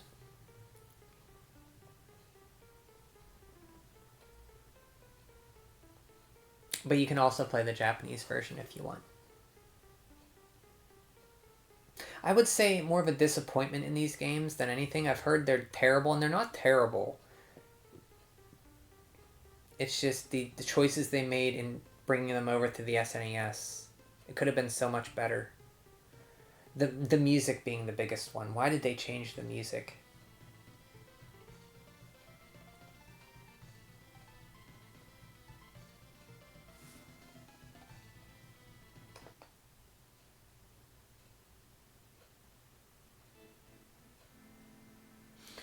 That's like your doppelganger guy.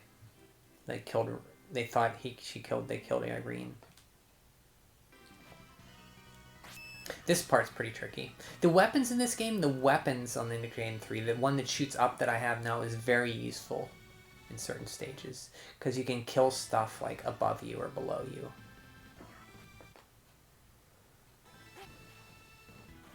There's a timing to these games. It's very fun to play. As you learn the levels, you get better, and you feel like a ninja because you can fly through them. They're made to be played fast, and the level design is so meticulously designed to do that. That once you know the game, you can just fly through it. And I've never gotten to the point where I can fly through it, but the more you play it, because I don't play it constantly, but you get better at it, and like it's always predictable. Other than the respawning enemies. And I think Ninja Gaiden 3 also gets rid of the respawning enemies, which is why another reason it's probably one of the easiest and one of the hardest because of the lack of continues. I know that's kind of contradicting itself, but if they just...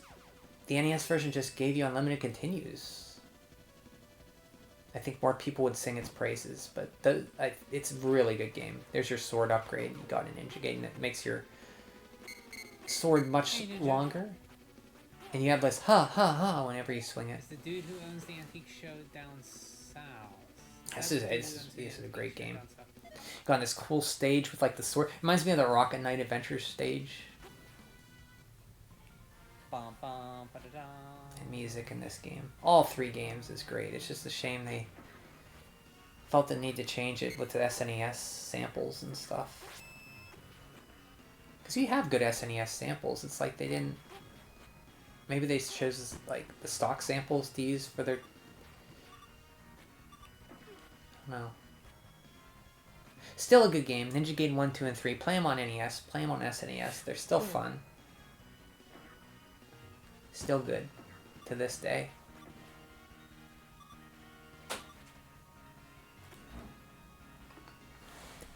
And that leads into, we're not done with Ninja Gaiden. No.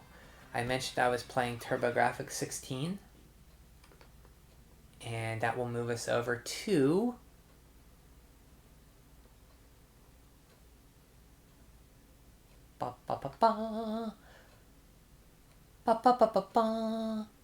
Ninja Ryukenden. This is basically the NES version on the TurboGrafx 16 on the HuCard, released in 1992. You see, 1998 Tecmo is when the original Ninja Gaiden came out. This is the It's basically an NES game, but on the PC Engine Turbo. Never came out in America. It did come out. I'm playing a fan translation here later.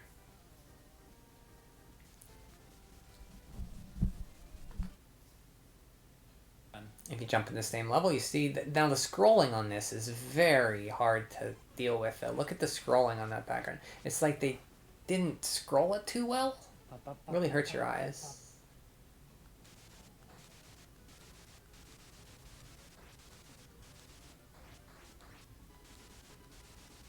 I will say they changed up the final boss, and it took me a while to beat him because they changed his pattern. So normally the last boss of Ninja Gaiden 1, he has 3 forms. I think the first 2 forms are the same, but the last form, these little balls come down at you and they drop, and it's a lot different, and they made it a lot harder this time. It took me a while to beat him. I think they changed his headband too. He has a dragon on his band now, or maybe he always did and I didn't notice.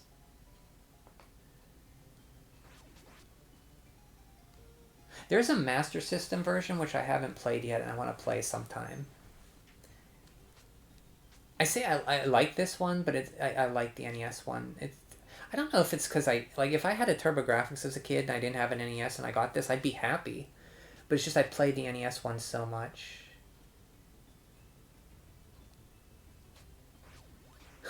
Boxer tried his best to hit me.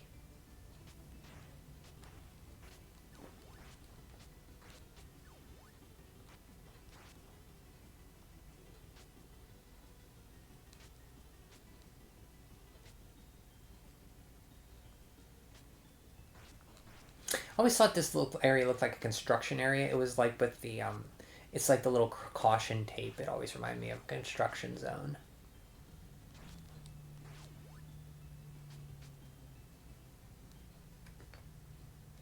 See, it's basically Ninja Gaiden on the TurboGrafx 16.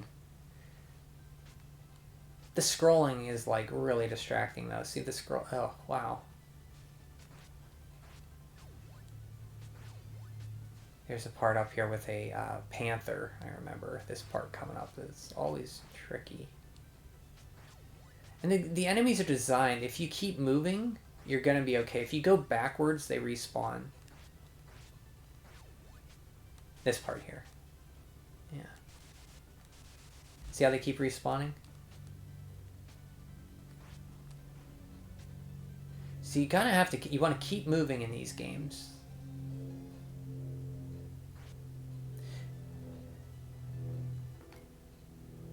There's Clancy. No, what is that? Is Clancy? Might be. The part where you go into the Amazon and you drop down your little parachute. I always like this part. I remember getting to here as a kid, like, oh man, this game is so awesome. I'm far. The parachute part was the part where I knew I was far in the game. If I could get to the parachute part.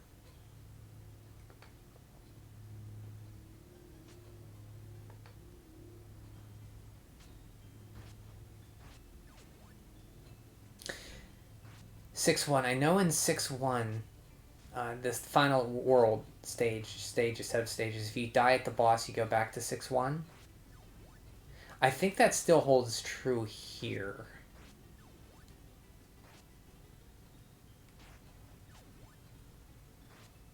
Yeah, here you go. See? So here's the last boss. See, they changed it, and these little bubbles fall down.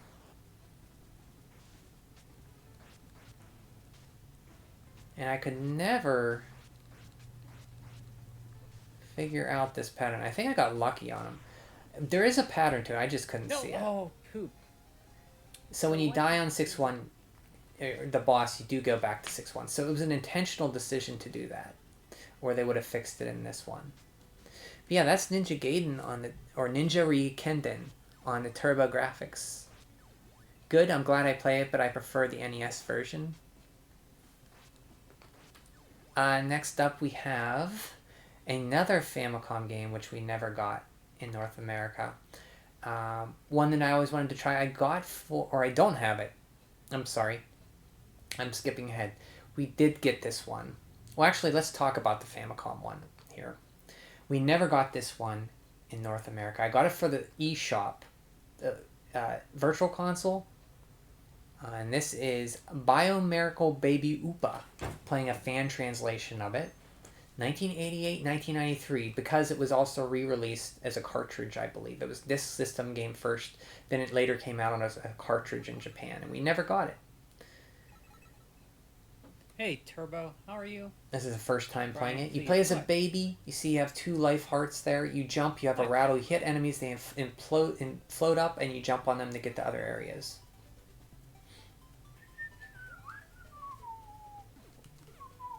You do like stumble if you fall too high, and you'll like get. How are you? You'll like get stuck for a little bit until your animation goes by. The bell lets you run, and you turn invincible like the star in Super Mario Brothers. So the boxes with the baby's heads have items in them.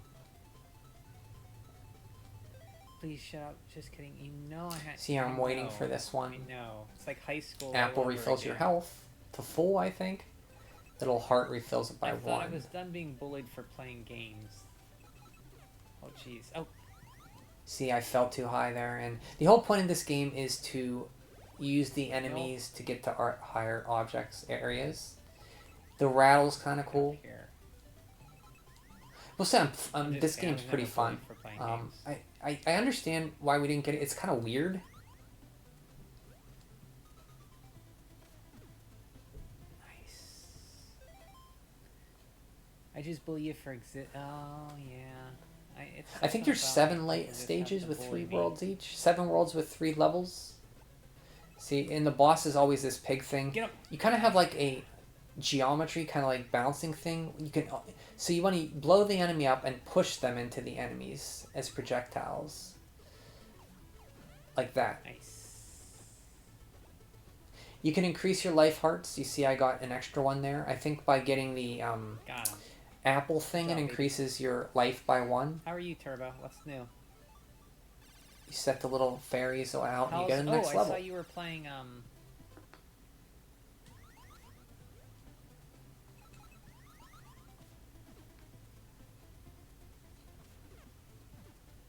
Yeah, this is a game I never knew about this game growing up. It wasn't until like online internet that I heard about this and the Virtual Console. Like I got the Virtual Console version, never played it. I think I got it when the eShop, the Virtual Console, was shutting down a few years ago. I picked it up. So see, I missed my chance to go up there. But there is an enemy there I can boop, jump on, and then get up there. Nice. And then there's an item in this box. It's a heart. So the heart, the apple refills your health. If you get a big heart, it gives you an extra bit of health. There are unlimited continues. You go back to your default health, though. So the little hearts give you an extra health. I am the purest. Mine, she was British. And that's all there is to this game. It's simple, but it's fun. I understand why we didn't get it. It's kind of weird. Oh, that. But I wish we would have.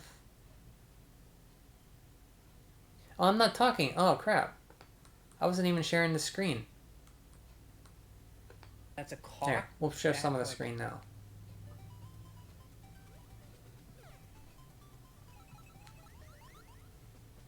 See, there's the rattle.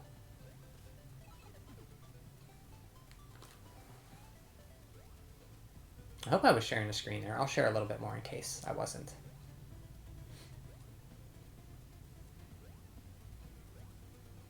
Yeah, it's a simple platformer. But you play as a baby. So that's cool. Nope, I had good timing there.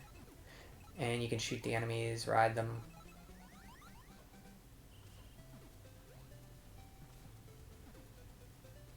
I wonder if it came over here what they'd change the name to. Because Miracle Upa would not be a good name for an English translation.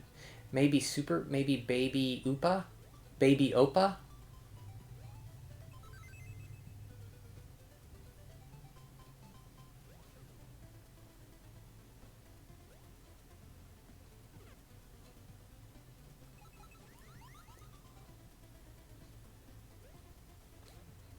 Okay, but that's Miracle Upa. Let's see.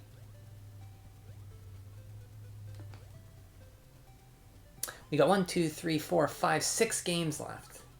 So the next one is a game I never played. I remember seeing it in Nintendo Power. Never played it because I was probably on the SNES by then. It came out, and that is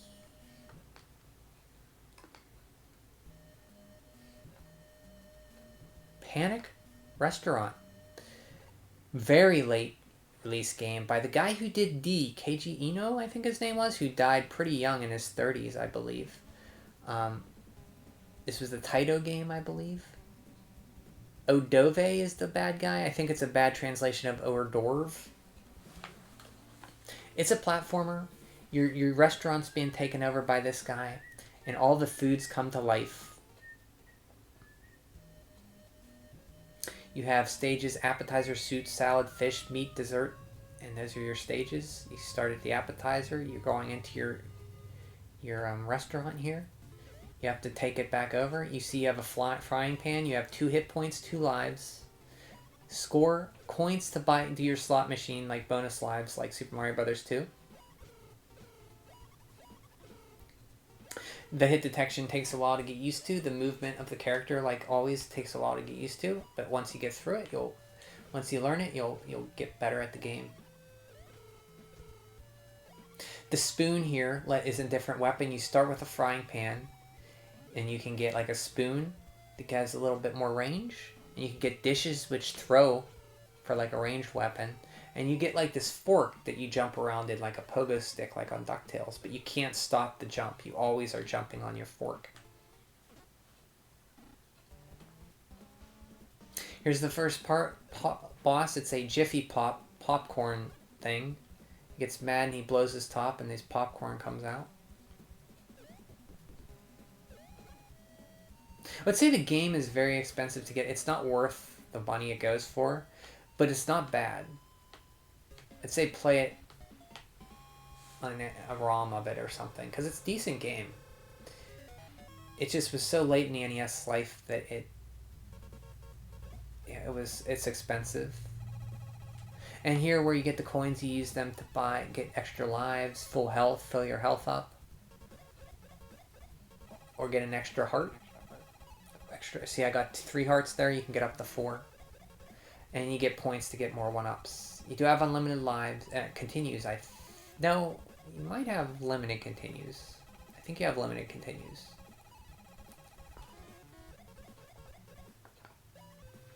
Then you go on to the next entree. Of course, there's this. The enemies are cool. They're like food taken over. These pizza wheels, the jelly, or the jello.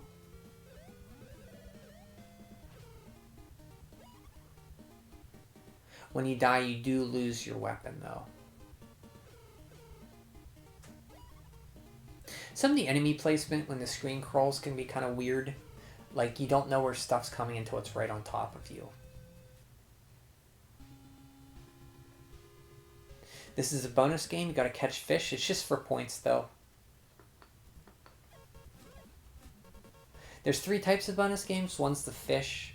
One's the, there's another one that's... I think there's 3. I don't remember what the other 2 are.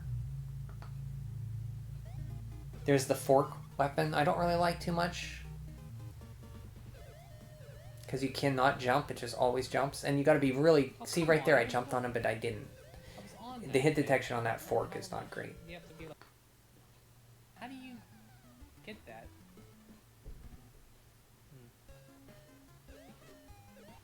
I see I die, I start back with the frying pan. The frying pan's not bad, it's just the spoon is better. You got a lot more range.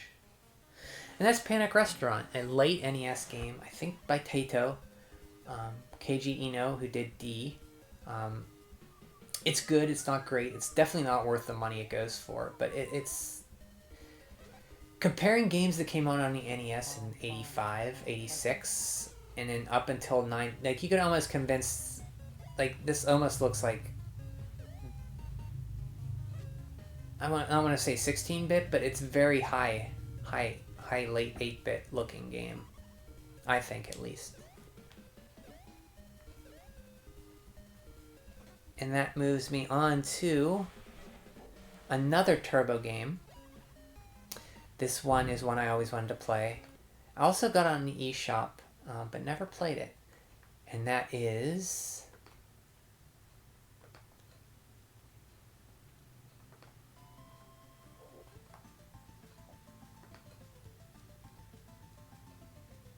Neutopia on the TurboGrafx 16. Here I'm later into the adventure.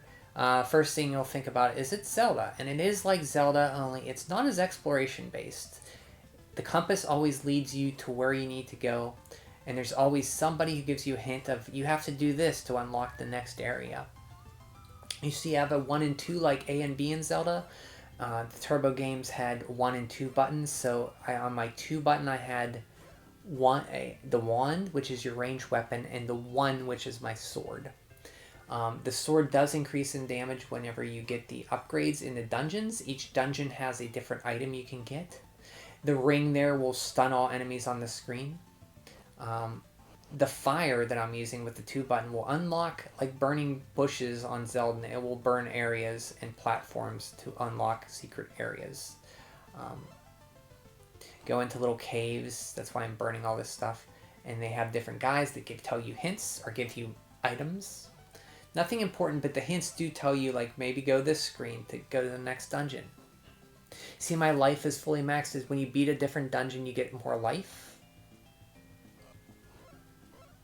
Items do cost gold, and when you die, you lose some gold, I believe. So you want to... Some stuff gets expensive, so you want to save your gold for that, so you want to not die. I could be mistaken, and it doesn't lose your gold when you die.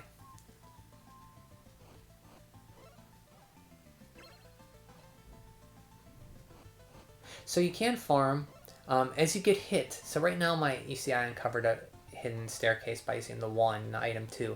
As you get hit though, that fire gets much weaker and not as impressive. Almost like Blaster Master, when you get hit you lose your gun, it goes down a step. The same happens here with the wand. You get the wand fairly early on. Until then your sword is your main weapon, and it's not an arc when you use your sword. It's just straight out. It's very hard to hit enemies sometimes, and very easy to take damage sometimes if you're not lined up on the right plane to attack them. You'll just hit them. They'll hit you, and you'll miss. You can block with the sword or the shield. This game is not as open-ended as Zelda. The game is very gated off. There's 1, 2, 3, 4, 5, 6 biomes of the world, and another one unlocks in the hub whenever you beat the first one. And then you're in the hub world, you go out, you beat the first boss, the lady in there says, here, a staircase to the next area opens up. You go in there, beat the next boss, go back, the lady opens up the next staircase. It's very segmented, so it's not as open-ended, but it's good in that it's not as... not cryptic, but not as puzzly to get around. So if you're looking for more exploration, this game might disappoint you. But for people who don't want that, it gives you enough Zelda feel without that wandering aboutness that Zelda can sometimes have that people don't like.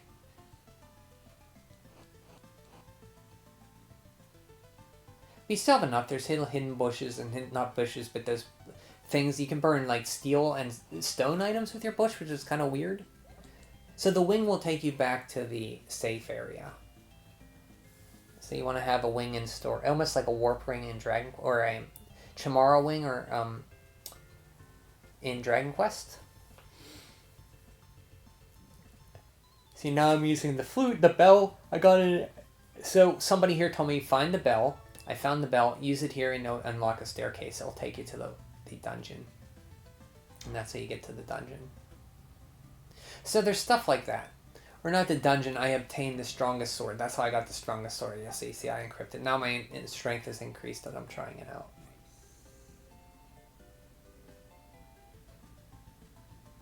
So had I had a TurboGrafx 16 as a kid, I would have liked this game. It's not my favorite. It's not, I mean, I like Zelda a little bit more, but it gives you that Zelda touch. You do have items there you can use, you see. My shield, sword, armor.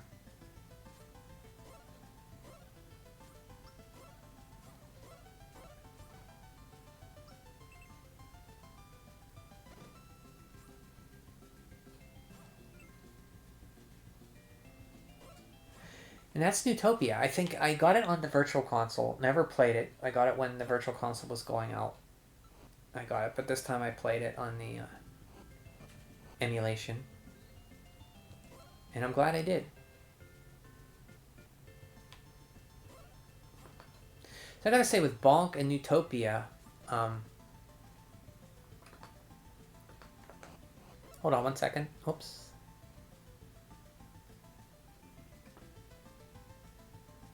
With Bonk and Neutopia, I'm pretty impressed with the turbo. I wish I would have got, like, I don't remember seeing the turbo graphics a lot growing up. I always saw it, I think it was a Radio Shack where we had it. Radio Shack was always a weird place. That's where we got our first computer, and I think they were selling turbo graphics there, but I don't know why I didn't ask for one. I remember seeing the pictures of it, but now I get to play these games, so that's cool. Next up we have first time playing this classic of a long-running series. Even though I had the NES, loved Dragon Quest, I never played through Final Fantasy. And this time I'm playing it on the Final Fantasy Origins collection, which has Final Fantasy 1 and 2. I'm playing Final Fantasy here. Playing on easy mode, and I kind of wish I didn't, because the game is a lot easier. I played it because I was like, oh, levels would be more... I'd level up quicker, and I get more gold, and you do, but it makes it kind of too easy. So if you don't know Final Fantasy, it's an RPG, came out for the Famicom. We got it in 1990, I think, when Final Fantasy 3 was coming out. We got the first one. And you basically start as you pick your class. You have a knight, which is that guy right there, all around attack power. You have your red wizard, which can do white and black magic, but can't get some of the higher class spells. You have your black mage, who does all attack magic. Your white mage, who heals and does some damage against undead creatures. You have your monk, which is like a fighter, and a thief, which can like run away easily, but is not that great from what I hear. I haven't played as a thief, so I just go from what I hear. I hear he's not great until you level him up to a ninja, which can use magic. The knight can eventually learn magic, so when you get to a mid part of the game, you can upgrade your class 1, and they change in appearance and power, and like the knight can use some magic, and the ninja can use some ninja magic, or black magic. It's turn-based, so you pick a turn, you attack, and the enemy goes. The spell system in this game is weird. Normally I'm used to, like, it's one of the main reasons I couldn't get into this game until later.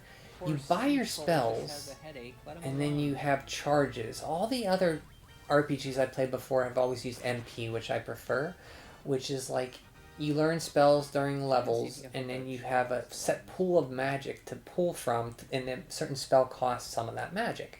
And you restore it by resting at an inn or using a magic water or elfin elixir in Dragon Quest. In this one, you have charges, and each level gives you so many magic charges. So level 1 magic you might have, at level 3, you might be able to use like 5 charges. And as you gain levels, you'll get 8 charges and 9 charges. So easy type also allows you to use a lot more spells. So I never had a trouble with like running out of charges. But I don't really like that. I like the MP system better. Also, there's something else I want to say. You get a ship pretty quickly in this game. You get a canoe first, I think, and then you get a normal ship to run around in. There is also one thing. What was I gonna say? 2855. The game has a very interesting plot in that it starts out pretty simple. Garland steals the princess, and you have to get her back. And he says something. There's these bats next to him. I always wondered what the bats were about all throughout the world. And it wasn't until I beat this game that I finally understood. The game takes a very good big twist near the end, where it involves time travel and the guy you beat at the beginning. I don't want to say any more, but very interesting. Very deeper than Dragon Quest. Dragon Quest I love. The story involved the princess, but that was only a halfway point of the game where you saved her. You didn't even have to save her. You could beat the dragon and not ever take her back, but or you didn't have to beat the dragon. This one you save the princess, and then the bridge gets built, and you can go wherever. The twist in this game is kind of cool. It's a much more bigger story, but it's still not huge. Like, it's funny seeing it compared to other RPGs like Dragon Quest. It's bigger than Dragon Quest, but it's not as big as the later Final Fantasies would get. The music is great. Like Matoya's Cave, I haven't played this game, but Matoya's Cave is great. The whole soundtrack is great. You get an airship, which is awesome to fly around in. You get his class change. You can very replayable. You can go through the game with different types of enemies. I enjoyed this, even though I was playing easy. I enjoyed this game immensely, and I kind of want to replay it on the NES now that I know how to play it. Just really fun. The monk does insane damage. Like, you just leave him unarmed, and he'll just rip through stuff. And he looks so cool. Like, look at all the gil you get on easy mode. Here I'm in the last part of the game. I'm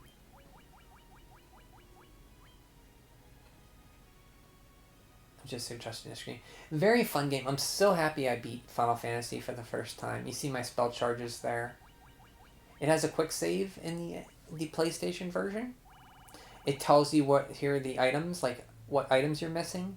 There's like art galleries, and to get all the art, you kind of have to beat the game on easy and hard, or on easy and normal. See the art gallery here, kind of cool, like concept arts. Really good game. I think if you're on the fence about Final Fantasy and you want to play the NES version, play the Origins version. It's pretty good.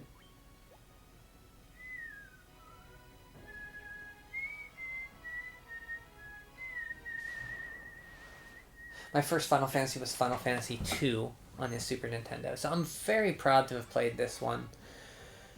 To see how the Final Fantasy series started out, finally. So maybe I'll play the NES one sometime.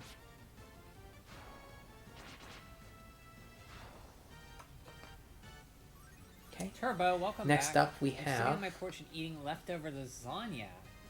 So, a game Dubs, that the only physical game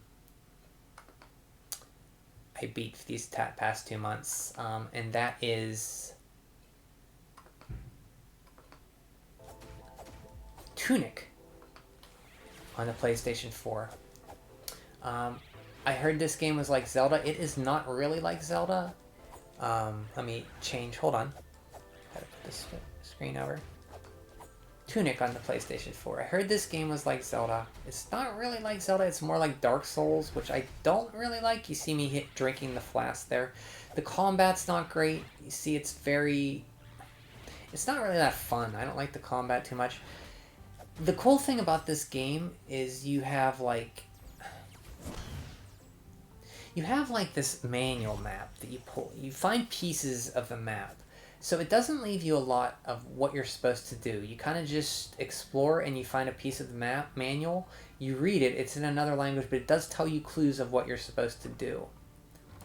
And as you find these pieces, it'll unlock more of the manual, and you'll know where to go more further in.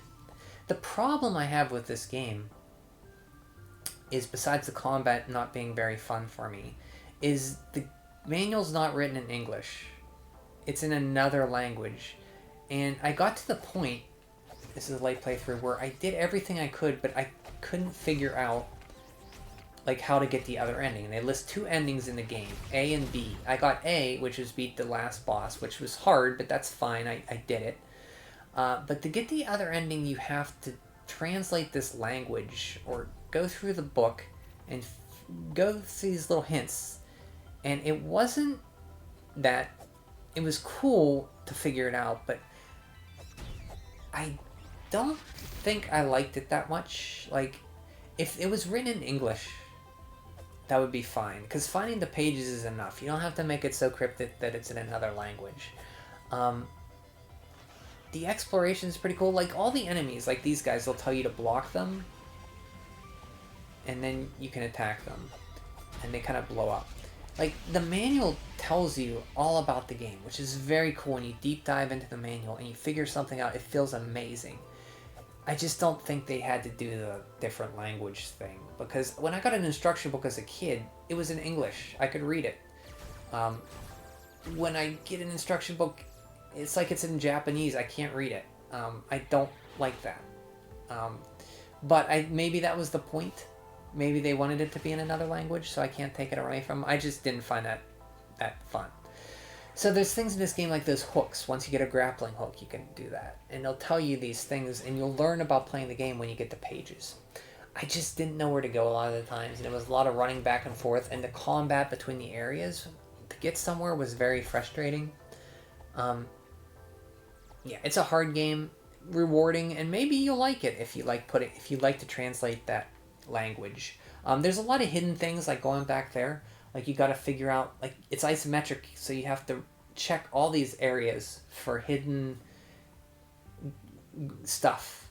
And I beat the game. I got an ending. It was a bad ending. It wasn't very satisfying because he, like, became the bad guy. And I'd like to find a good ending, but I don't want to look it up and cheat, because then I'm taking away what makes the game fun. The whole point of this game, and the fun part about this game, was finding the bits of the manual and figuring out what to do. If I take that away, I'm missing the point of the game. So I did all of that I could. I pieced together from the manual all I could. I got all the upgrades I could. I figured out, like, how to upgrade, like, all my stuff. Like, that moment when you figure out at the save points that you can upgrade by hitting the shoulder button is pretty amazing. There's parts of this game I liked, but there was stuff I really didn't like either. I don't love it as much as everybody, but I kind of like it. It was okay, I should say.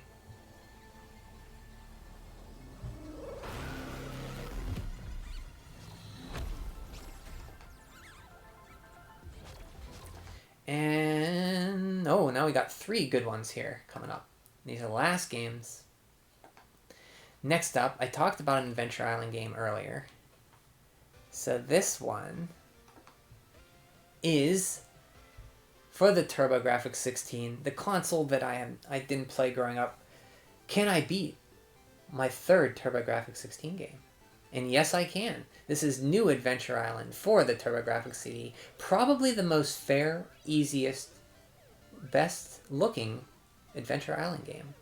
I love the look of this game. I love the sound of it. It's a lot more fair than the other Adventure Islands. You still die in one hit, but the levels aren't so brutally difficult. Like, Adventure Island 1 on the NES is brutally difficult. I beat it, but it took me leaving my NES on for a day or so. Adventure Island 2 is more fair. I like that better. Adventure Island 3 is just like Adventure Island 2. I like that too.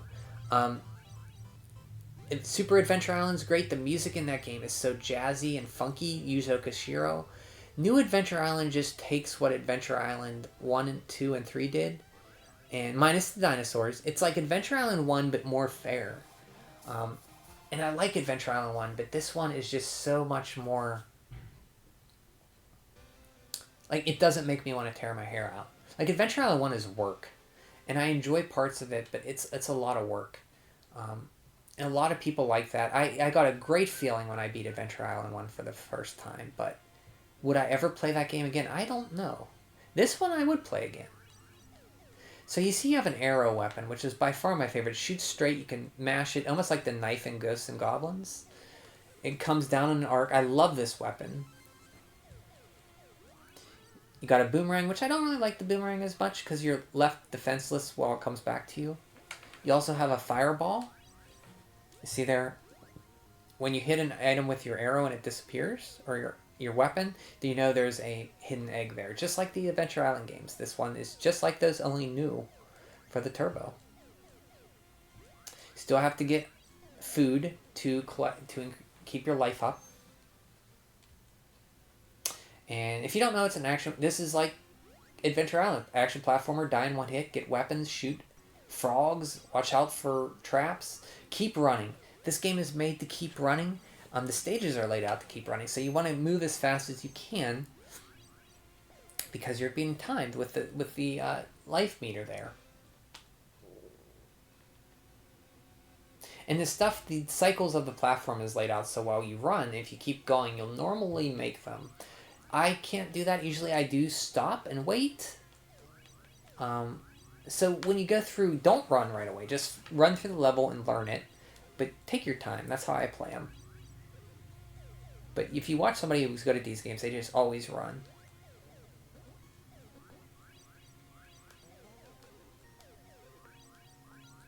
This is probably my favorite of the classic adventure islands. I do like 4, though. I do like 3 and 2. 2 and 3 are so similar.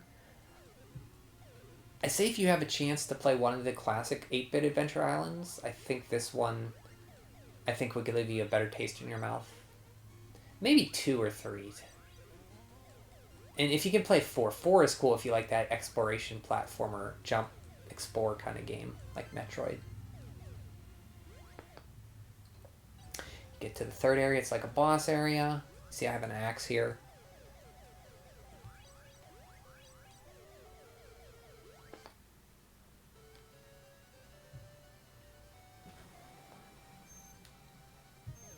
And you got the bosses. The bosses aren't too hard. I do die on them, but that's until I learn what they do. I think there's 5 or 6 levels. 3 stages each, something like that.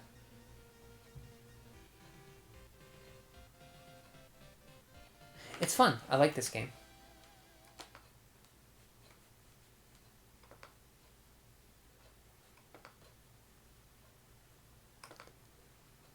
And next up we have... Oh, this is a good one. One NES game I really like. Well, there's a lot of NES games I really like. But one I didn't find out until the last 5 years. I learned how to play it. I sat down, I read the manual, and I learned about it. I think I watched somebody explain a little bit about it, and I fell in love with it. And that game is Milon Secret Castle. This is the Game Boy release.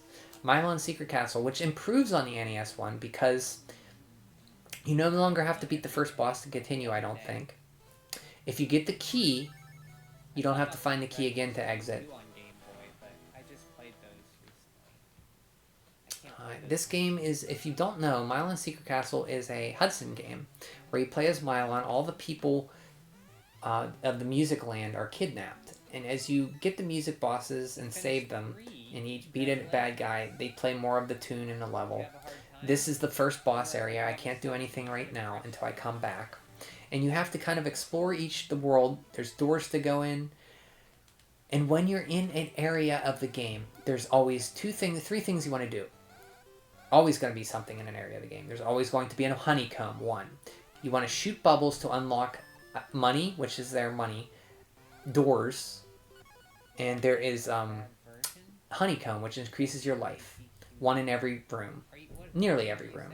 Find the honeycomb, that's 1. 2, you want to find the key. The key lets you exit the room. You find the key by shooting blocks, and it'll appear eventually. Money's you want to get money. That's 3 to buy, and then 4 is find the shop. Did I say that already? Yeah, find a shop. The shop will let you buy items that you need to progress, and each shop has an item you need. The first one you want to get is the one that lets you jump on those spring things. See that spring thing right there? I can't get up there without the spring shoes. So I need to get enough money to find the spring shoes. So I'm shooting around here. And I can get through there. There's something there. So one thing I will say about this game, people give it a bad rap. There is one thing I don't think is kind of cryptic. That door there that appeared. You don't know. I don't think the manual explains everything. The manual explains everything to play the game except for pushing against blocks to move them. I had to find out about that. It wasn't in the manual. So that was a door there you saw. I could get hints about the game and also buy items. So I'm going to farm around here for a little bit.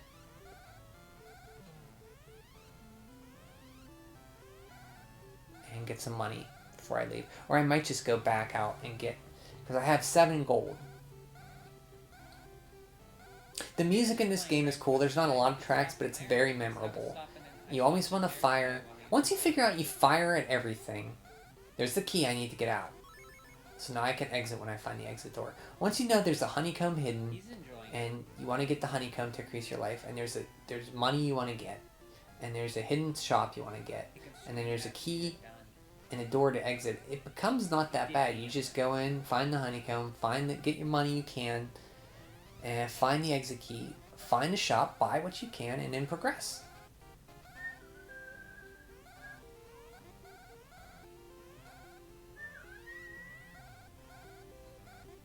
So the NES game does have no iframe, so if an enemy is on you, what that means is you'll always constantly get hit. I think the Game Boy game fixes that.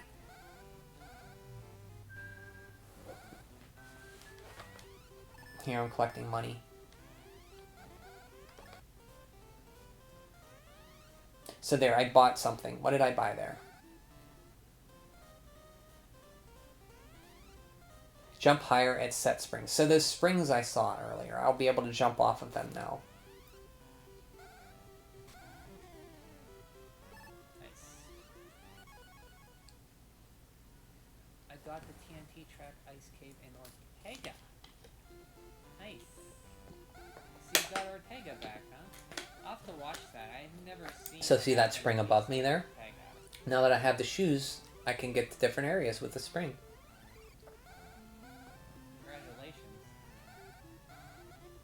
There's the honeycomb piece that increases my life. There's one in pretty much every stage.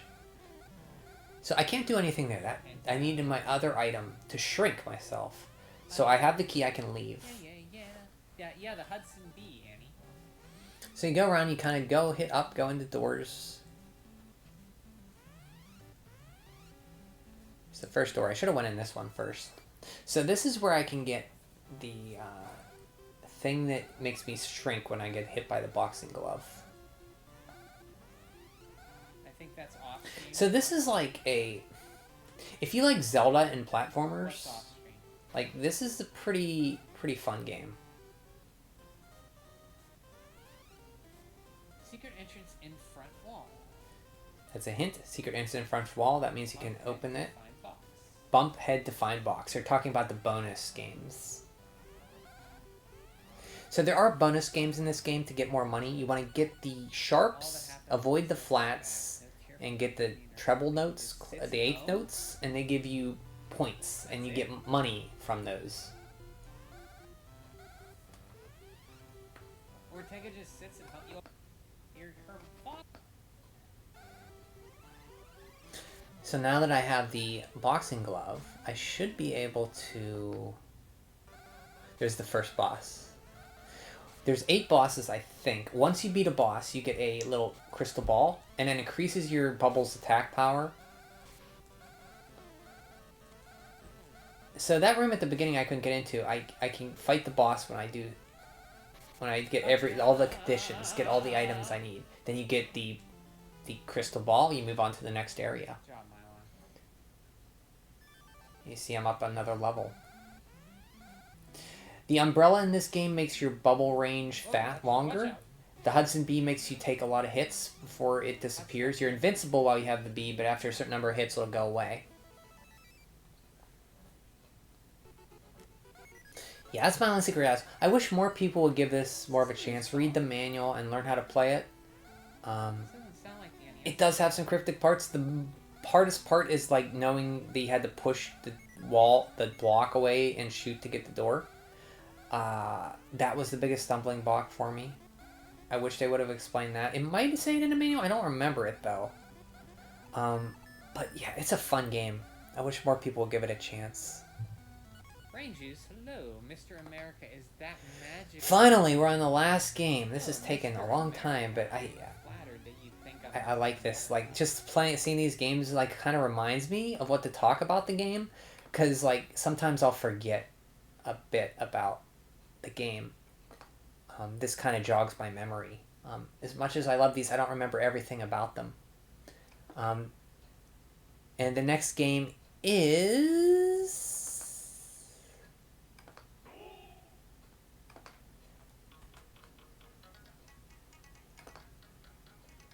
Ganbare Goemon 2.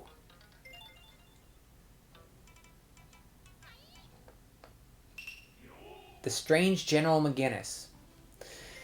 So if you don't know, Legend of the Mystical Ninja on the Super Nintendo is an early Super Nintendo game I have memories from renting.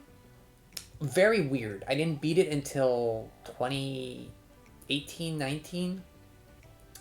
If you don't know, you start out on the side-scrolling stages. There's towns where you can play mini games. You get money from people, and you can like beating enemies, and then you can use them to play the arcade, the mini games, heal your health, stay at an inn, and then you go into the action section, which is a straight-on side-scrolling section. In America, they called the renamed Goemon and Epimasaru, I think, Kid Ying and Dr. Yang. This was the second Goemon game we never got. There were 4 Goemon games in Japan. We got the first one as Legend of the Mystical Ninja. This was the second one. I saw there were 4, and I was surprised that there was that many. I thought maybe there was 2, but no, there's 4. I played the second, and I played a little bit of the third and fourth, and I kind of want to play those. I'm going to space them out, though. But you see the graphics in this are pretty sweet. The music's great. That's the travel agency. You can, like, warp. So the towns, you see you have a pipe there on the left. And that is basically when you get a little cat statue, your pipe will get longer. And when you get hit, you lose a level of your attack. So you want to not get hit and keep your longer pipe to attack people with. That's a store you can buy, like, items to refill your health. You can also buy armor in the store, helmets, and food. And that'll heal you if you die. Armor, you'll take more hits before your life decreases. There's gambling here if you want to gamble.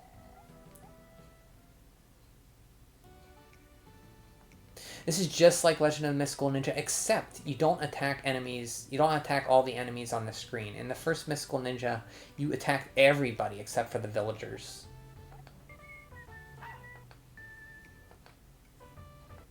Try to get to a side-scrolling part here. Here we go. And then you go and you fight these side-scrolling parts.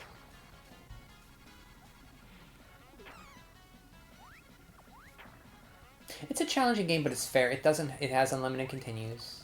You do lose your money, though. Goemon is based off of a Japanese, like, Robin Hood type figure. I think he got boiled in oil, from what one of my friends told me when I was streaming it. She said he got boiled alive in oil.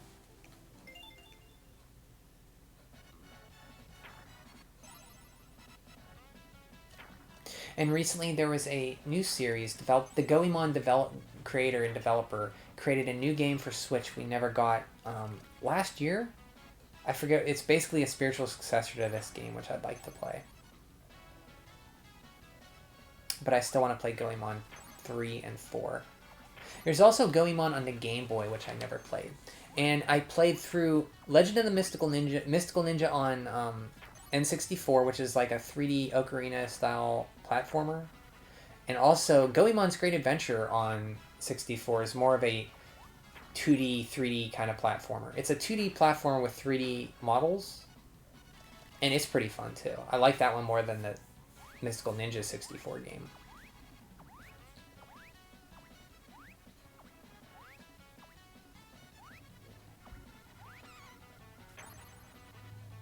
Another game I played, recommended by a friend to me, I'll talk about next month, for NES, which is surprisingly good, which I just played.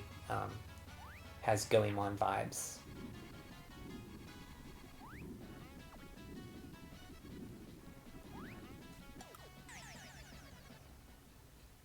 I always like to check the endpoint statues in this game were Tanukis, and you break them and like all this bunny comes out of them. Yeah. But that's Goemon 2. Or if we would have got it, it would be Legend of the Mystical Ninja. Here's like a racing part, kind of mode 7-ish.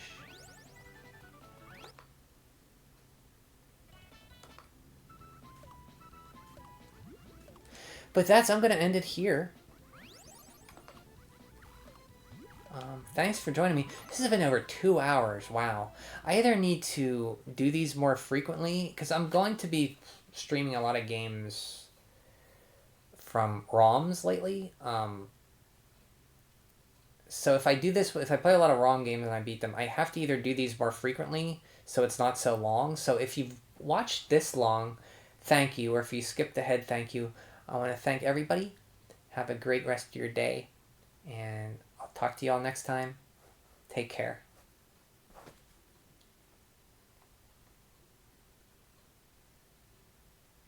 Oh, also, these were the... I didn't end up... that was the games I beat for March and April 2024. Now I will say, take care. Bye-bye.